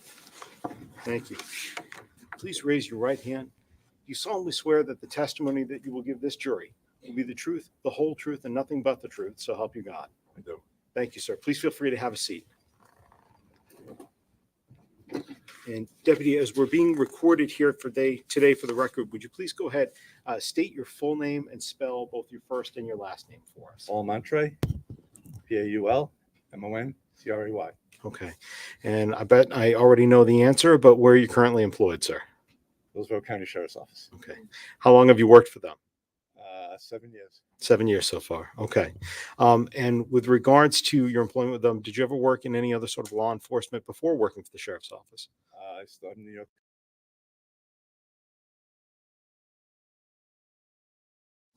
Okay. How long were you there? 5 years. 5 years. Okay.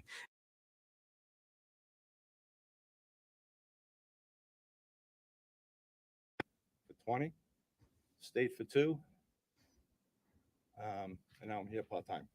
And Monroe County. when you say state for 2, what agency did you work for those 2 Highway years? Patrol DMV. Okay. And what were some of your day-to-day duties for them? We basically dealt with trucks and inspection stations. All right. So with regards to your duties now for the Hillsborough County Sheriffs, you said you're working for them part-time, is that correct? Yes. All right. So what are your day-to-day duties? What do they look like? Primarily transporting prisoners to and from the jail and the prison Okay. to the courts. And let me ask you, do you ever, I'm going to say, when did you come back to do part-time again? 2019. 2019. Okay. I want to specifically draw your attention to November 27th of 2019. And on that particular day, I'd like to Actually, ask, 2017, sorry. 2017 is when you I came went back. to, yes, Okay. Monroe County. That's all right. Let me be specific though. Let me steer you to one day in 2019, just before Thanksgiving, November 27th, 2019. Did you help serve or were you present for an eviction notice at 77 Guilford Street in Manchester that day? I was. Okay. And I wondered if you could explain a little bit for the jurors, just for an eviction process, what is the role of the deputy sheriff? What are you there to do? So we have a court order that's evicting whoever's there on the premises. I was a second deputy. I'm assisting the primary deputy. Usually we send 2 guys. And for some reason, I don't know what, his partner was tied up with something else, so they sent me over. And I just assisted with posting the property and having the people leave. And typically, how long does this process take to do an eviction? Just typically in your experience, I mean. We usually give them 10 to 15 minutes to get some belongings and skedaddle. Okay. And on this particular one at Guilford Street, do you have any recollection of roughly how long that took? Probably 10 to 15 minutes, the ordinary time. Was there anything about that eviction that necessarily stands out to you, or was it just a very typical eviction for you? Pretty much the same as all others. Okay. There were a lot of clothes around. It was kind of dirty. And there were a couple children there. And there was a male and a female. And when you say a male and female, and you say male, female, and children, so the male and the female, are they both adults? Adults, yes. Okay. And then the children, do you remember how many there were? I couldn't tell you for sure. Okay. There were a couple. I would say at least 2, but I can't tell you if there was any more than that. Okay. Where did they go at the end of the eviction? They got into their vehicle and they left. Okay. And with regards to the home, what happens to home when an eviction takes place? So we post it with no trespass stickers. Mhm. And usually the landlord will come and change the locks. Okay. I don't recall if there was a landlord there that day. Sometimes they don't show up and we just post it. And I just want to make sure that I understand on this particular one. I believe you said before when you do an evictions, it's based upon an order from the court. Is that Yes. right? All right. Do you have a copy of that order when you go to do the eviction? We do. I did not personally have that. That would have been my partner that had the paperwork. Sorry, I need to get out of the mic. Is that a routine practice of being let me try this in English. Is that a routine practice of the sheriff's office to make sure that a copy of that order is in hand before the eviction is done? In our hand, yes. In your hand? Yes, Okay. And do you have any reason to believe that's not what happened that day? not at all. Just a moment, please, Your Honor.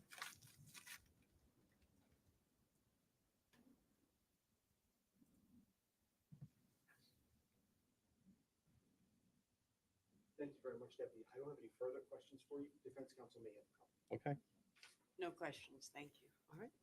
You may sit down. Thank you, Your Honor.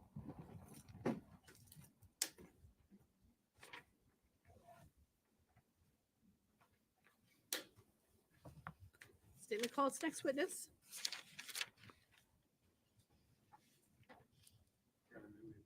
Yes.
Sometimes things go more quickly than we think. Oftentimes they go more slowly than we think, but sometimes they do go more quickly than we anticipate. This is one of those times. So what I'm going to do is I'm going to have you take a break as soon as the next witness is ready. And we're ready to take their testimony. We will call you back in. We hope that will be in the next 10 to 15 minutes. All right. So same rules apply, not to talk about the evidence, not with each other or with anybody else. Don't do any independent research, and we will call you back in as soon as we can. Thank you, ladies and gentlemen.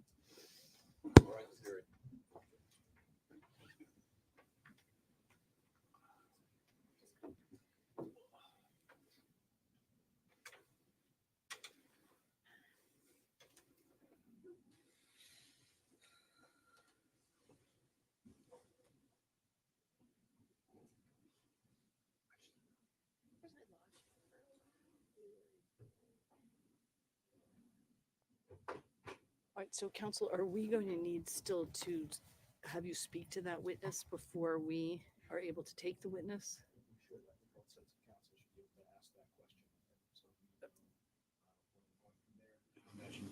Probably be best practice for us to come in and report to you what that answer is, so that we can have an answer on which way to proceed. I think it'll be a quick process. That's fine. That's fine. That's fine. I'm just thinking that while we are in that waiting posture, is there anything we can accomplish so that you know which question you just need to ask? The only question is whether someone else was there. Do you want to approach for just a minute? Yes, sir. My activity just signals that it's here. So would you like us to approach right now, or would you like us to go get that answer and then approach? Get the answers you need, and then I will wait, and I'll have the court monitor take a break until you're ready. You can take a break. No, you can go off the record. Unless it's just one question and you want to come right back in. Why don't you go ask the question? We'll stay here. If you can stay on the record if you want to take a break. Feel free.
well said, Your Honor. We did have an opportunity to ask him with regards to that question of whether or not he spoke with her. And Attorney Brooks can correct me if I'm wrong, but his statement is that he cannot recall. He said that typically there would be a practice to try to speak with a child alone, but that didn't always happen, or that a parent could either be nearby or him. So he doesn't have a recollection of whether he spoke with her. Okay, so he doesn't know. Okay. So where does that leave us with regard to, you're just, why don't I ask you, Attorney Brooks, we were talking about what you were going to ask. Or the other way is just to proceed. I mean, as you know, as state's already indicated, they're going to be looking to challenge him to the extent that you try to get into any opinions, concerns, findings, any of that. I don't plan on stepping. Okay. I'm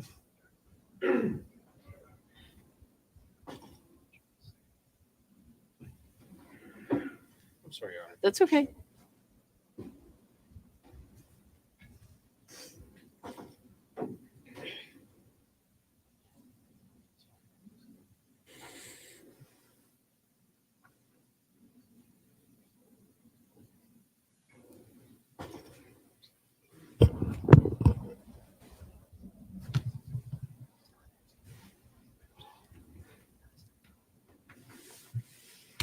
We're all set. Okay. Everybody thinks we have a good enough understanding of where things stand? Yes? All right. Yes, ma'am. All right, then let's bring in the jurors.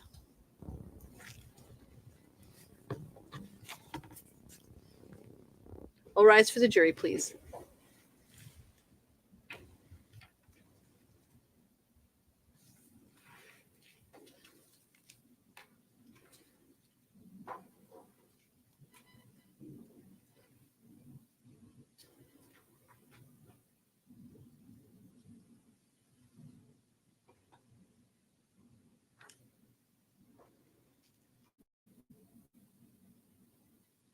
Counsel, so after this witness, am I releasing them and having them come back at 8:45? 45, I anticipate a very full day. Okay.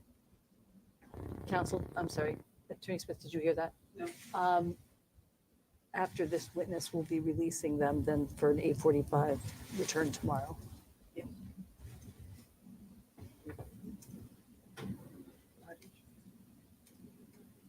That's fine.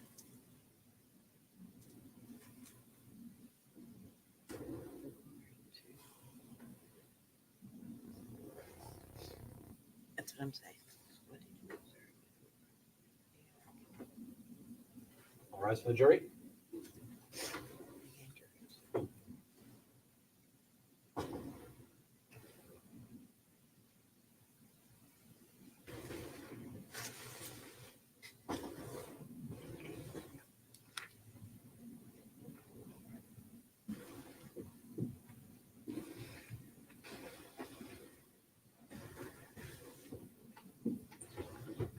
Please be seated. The state may call its next witness. Turn to the state calls Demetrius Soros.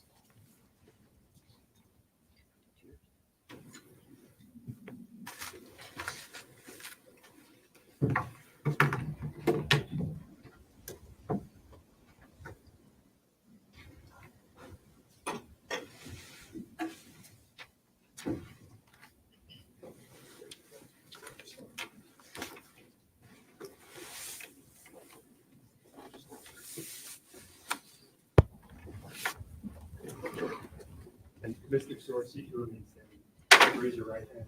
You swear that the testimony that you're about to provide will be the truth and the whole truth with the pains and penalties of perjury. I do. You can make yourself comfortable. Can you start by providing, by stating and spelling your full name for the record? Yes. My name is Demetrius Tsaros. First name is Demetrios. Last name is Tsaros. And Mr. Soros, I'm just going to ask that you speak as loud as you can. Yeah, thank you. I will. Mr. Soros, what city do you live in? I live in Concord, New Hampshire. I apologize. I just moved. Pembroke, New Hampshire. How long have you been a New Hampshire resident? all my life. And what do you currently do for a living? I am a career level letter carrier for the Postal Service. The U.S. Postal Service? Yes, yes. And how long have you worked in that capacity? Since September of 2021. Prior to September 2021, how were you employed? I was employed as a CPSW, a Child Protective Service worker with the state of New Hampshire for DCYF. And that acronym that you just gave, CPSW, can you tell the jurors what that means? Yes, Child Protective Service worker.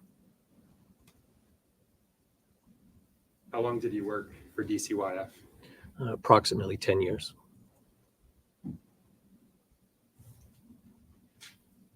And in your capacity as a caseworker for DCYF, did you have occasion to interact with someone named Adam Montgomery? I did. And calling your attention specifically to 2019, the summer of 2019, did you receive a report regarding Adam Montgomery? I did. Are you aware of whether or not he had children? Not when I first received the report. Was the report regarding one of his children? Yes. Which child was that? Specifically, it was Harmony. Harmony Montgomery. I'm sorry, Harmony Montgomery. And was that report regarding an injury to Harmony Montgomery? Yes. Do you know who made that initial report? I do not. It was anonymous.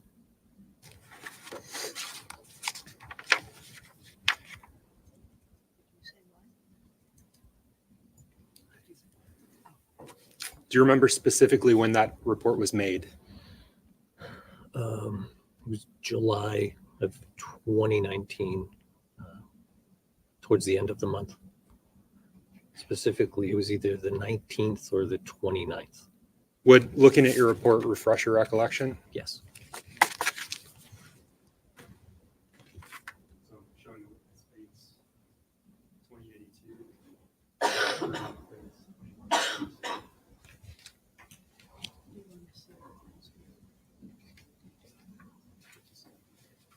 Yes, July 29th, 2019. Did that refresh your recollection? Yes. Okay, so if you could just turn that over. Let's face down. And sir, I'm just going to ask you to keep your voice up so that all the jurors can hear you, okay? Yes, ma'am. Thank you. And can you tell us that date again? I missed it. July 29th, 2019.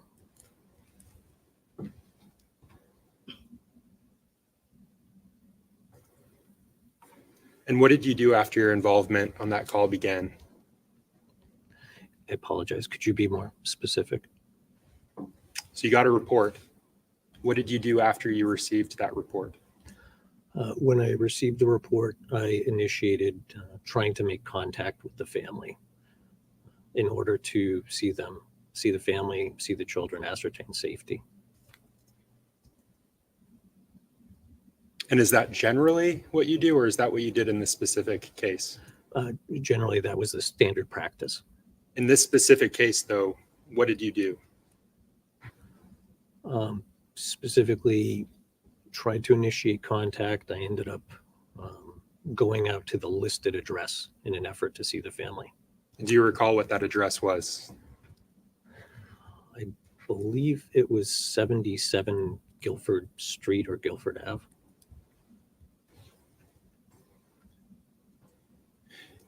Tell us about that trip out to the 77 Guilford Street or Ave. So I drove to the location, and as I pulled up, the location, I noticed a person who I recognized as Adam Montgomery getting into a car. And let me stop you there. Yes. Yes.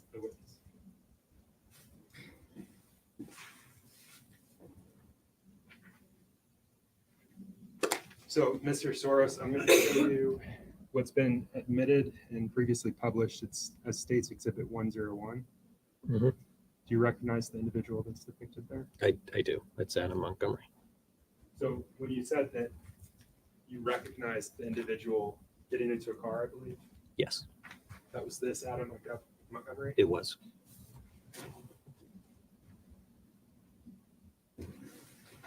Was anyone else present with him as he was getting into that vehicle? There was a young girl, small girl. That interaction, your observation of the defendant, Adam Montgomery, and the small girl who was with him, how long was that? Not very long. Basically, as I was pulling up and getting ready to park, they were getting into the vehicle, and I can't remember exactly how far away I was, 30, 40 feet or so, when I was parking my car, and I observed them getting into the vehicle. So you're parking your vehicle. Were you outside of your vehicle when you saw him, or were you still inside your I was vehicle? still inside my vehicle. And this young girl that you saw with the defendant, what was she doing? And nothing really in particular, just, getting into the vehicle, her father helping her into the vehicle. Excuse me. I didn't know if it was her father at the time. The person, Adam, helping her into the vehicle.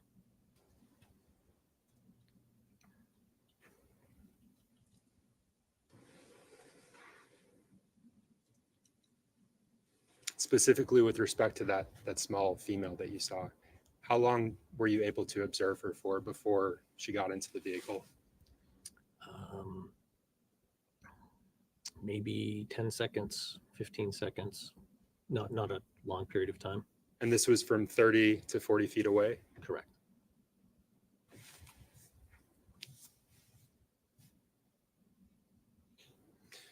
I want to back up for just a moment. The child that you were going to see, it was a female, is that right? Yes.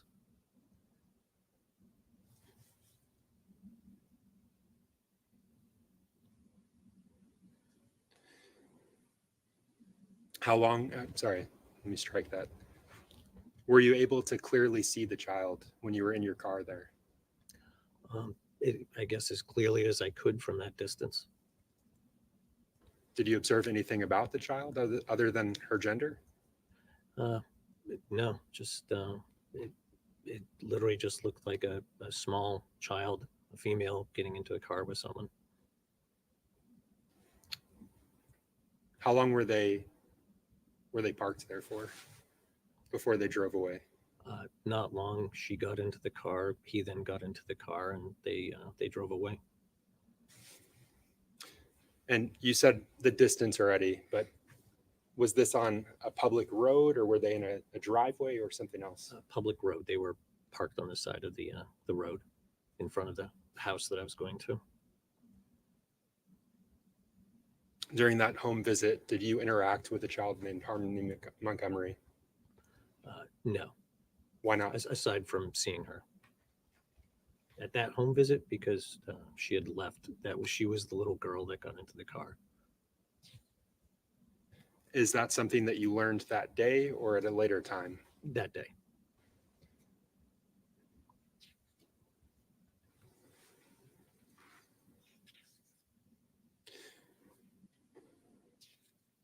While you were at the home attempting to make contact with Harmony, was there anything that drew your attention away as you were approaching the home? Anything that drew my attention away? Yes. Nothing in particular. Do you recall?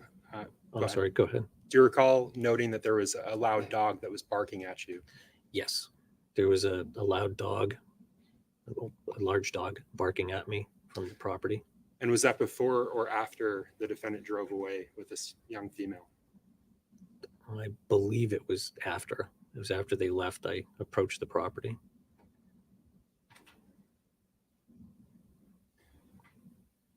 So you were unsuccessful in seeing Harmony Montgomery that day? Correct. Did you attempt to follow up with the defendant? I did. Tell us about those attempts. That was initiating a phone call and speaking with Adam and trying to arrange a home visit in which I could actually come and see and speak with Harmony. When were those attempts? You mentioned a phone call. When was that phone call? I think I would have to look at my notes to refresh my memory, but I believe it was later that day that I spoke with Adam on the phone. Please do, if you believe that that would refresh your recollection.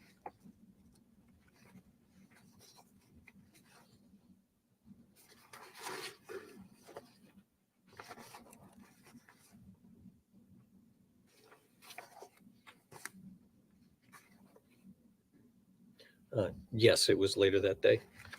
Did you also attempt to call the defendant on August 1st? I again would have to refer to my notes. Please do.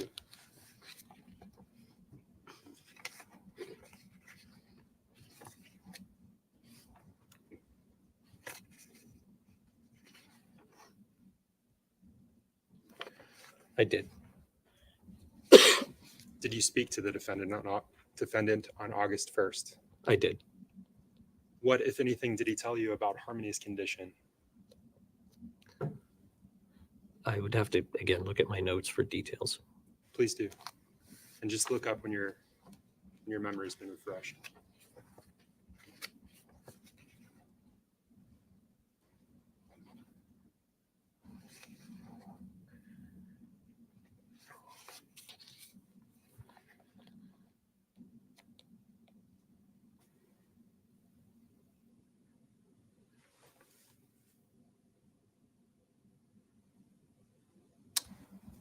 Do you recall what, if anything, the defendant told you about Harmony's condition when you spoke to him on August 1st?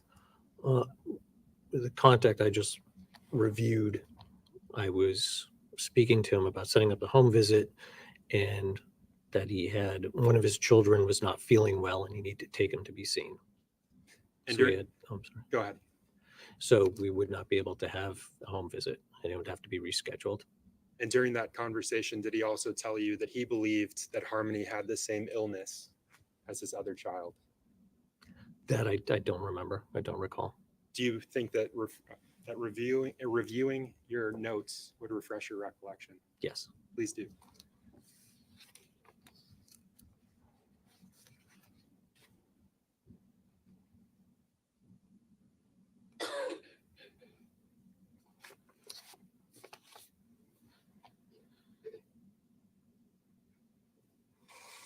And Mr. Soros, is your memory refreshed? Yes. And Adam did say that he believed Harmony now had the same illness or condition that his other child had. That again was on August 1st. Yes. So 2 days after you went out. Correct. At any point during your response, did you have a face-to-face with Harmony Montgomery? Could you ask me that again? I'm sorry. At any point during your response, did you have a face-to-face interaction with Harmony Montgomery? My response as far as my following up with the report. Correct. I did. When was that? I believe it was about a week later. The exact date, I don't remember. Do you think that reviewing your report would refresh your recollection with respect to the date? Yes. Can you please do so?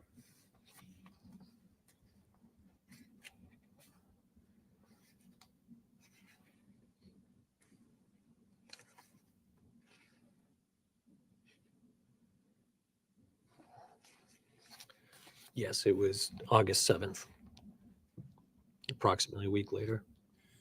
What, if anything, did you observe about Harmony's physical appearance when you saw her on August 7th? Overall, excuse me, overall, she seemed. So let me strike that question. Yes. Specifically, did you notice any markings or injury to her face? I did notice a small red mark under one of her eyes and some redness with discoloration in the eye that was closest to that.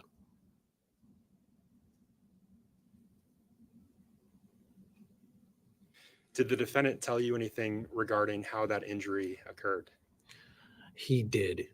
He said that he had bought the kids, he had 2 younger children, he bought the kids like foam swords or lightsabers and that they were playing with them and that Harmony was struck in the face, in the eye. And that's how that That's how she got that mark.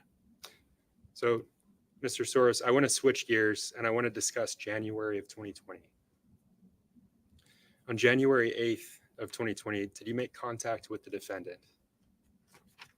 I believe so. I would like to review my contacts, please. I'm sorry, could you speak a little more loudly? Yes, ma'am. And repeat the answer to that question? I do remember receiving a report then, and I don't remember the exact date and whether I made contact or not. Would it refresh your recollection to look at your report? Yes. If may I? In just a moment, I just. Yeah.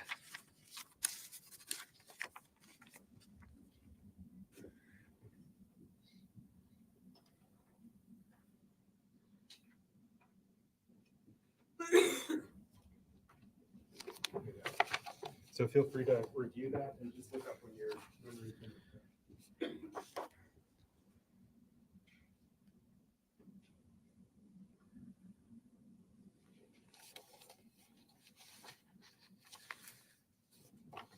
Yes, it was January 8th, 2020. And how did that communication occur? I apologize, meaning how did I contact them? Yes. Oh, phone. You spoke to him on the phone. Yes. And what, if anything, during that conversation did he say about Harmony Montgomery? I believe it was that conversation. I would have to check my notes to make sure because I can't remember if it was that conversation or later when meeting with him that he had told me that Harmony was now living with her biological mother.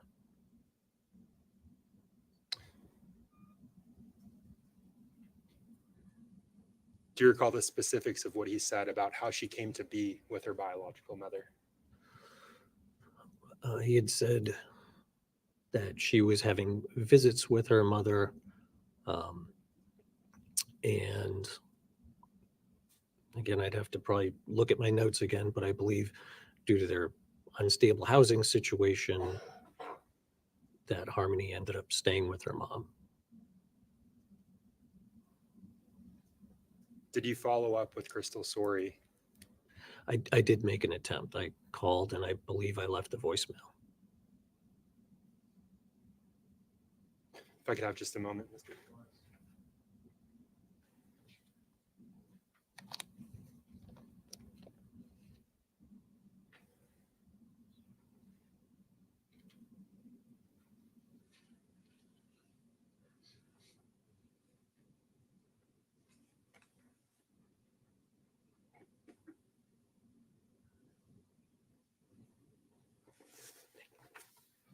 Thank you, Mr. Smith. No further questions, Your Honor. All right, thank you. Attorney Brooks?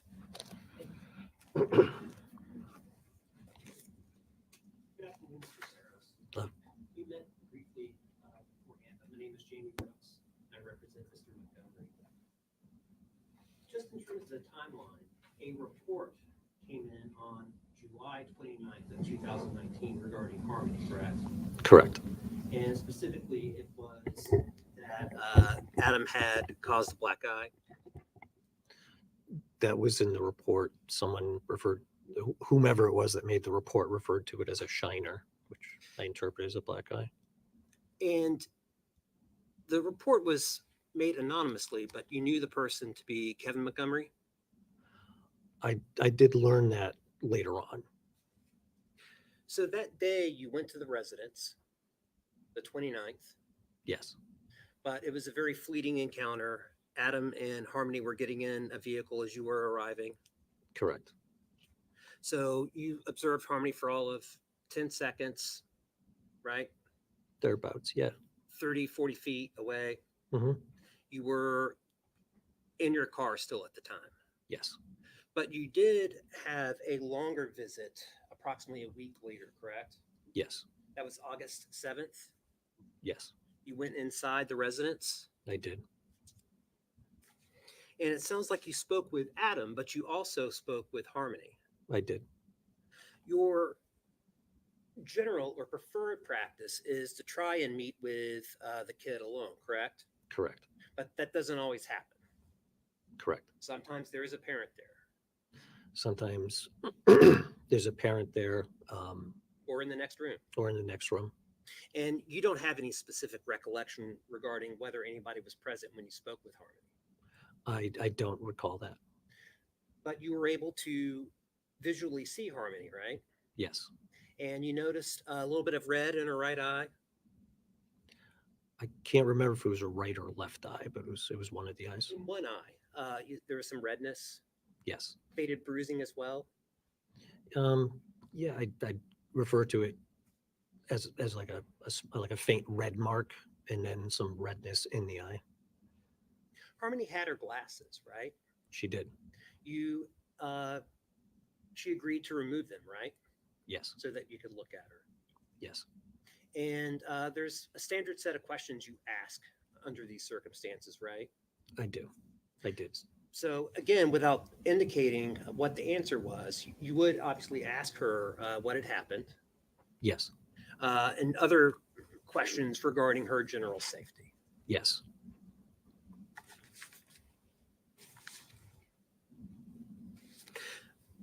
Aside from the redness in her eye and the faded bruising, you did not observe anything else concerning regarding Harmony's person or well-being. I did not. I don't have any further questions. Thank you.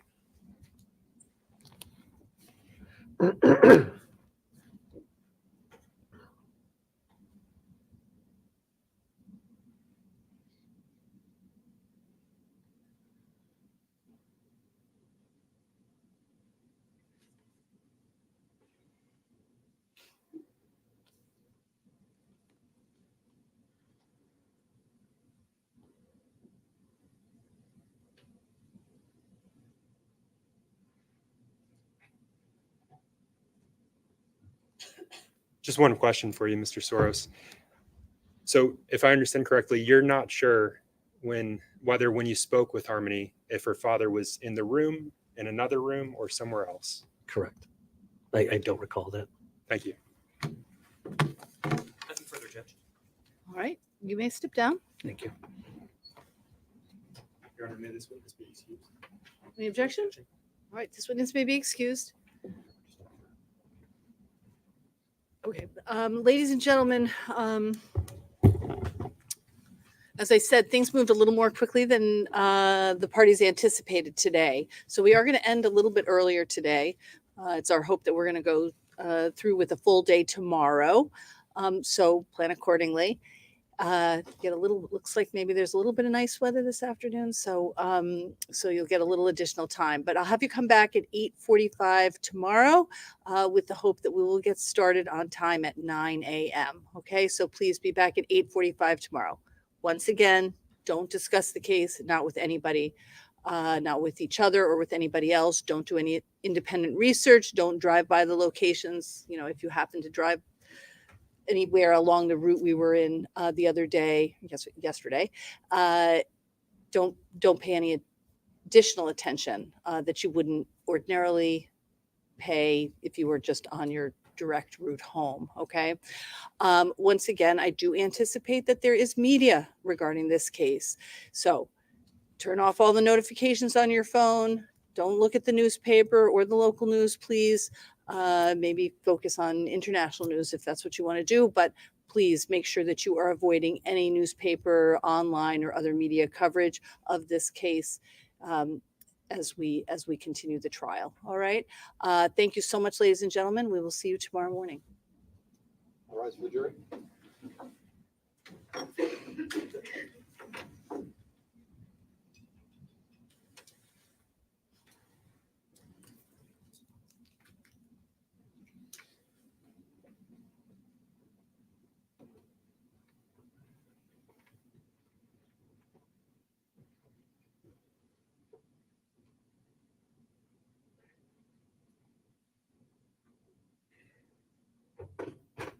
May be seated.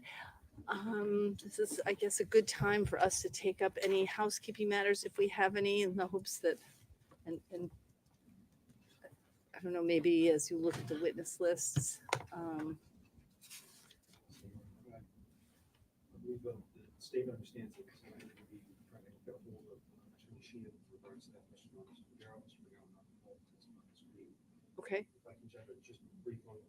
absolutely.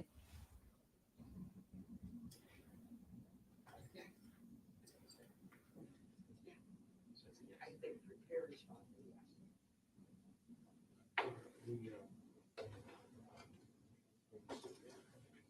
The,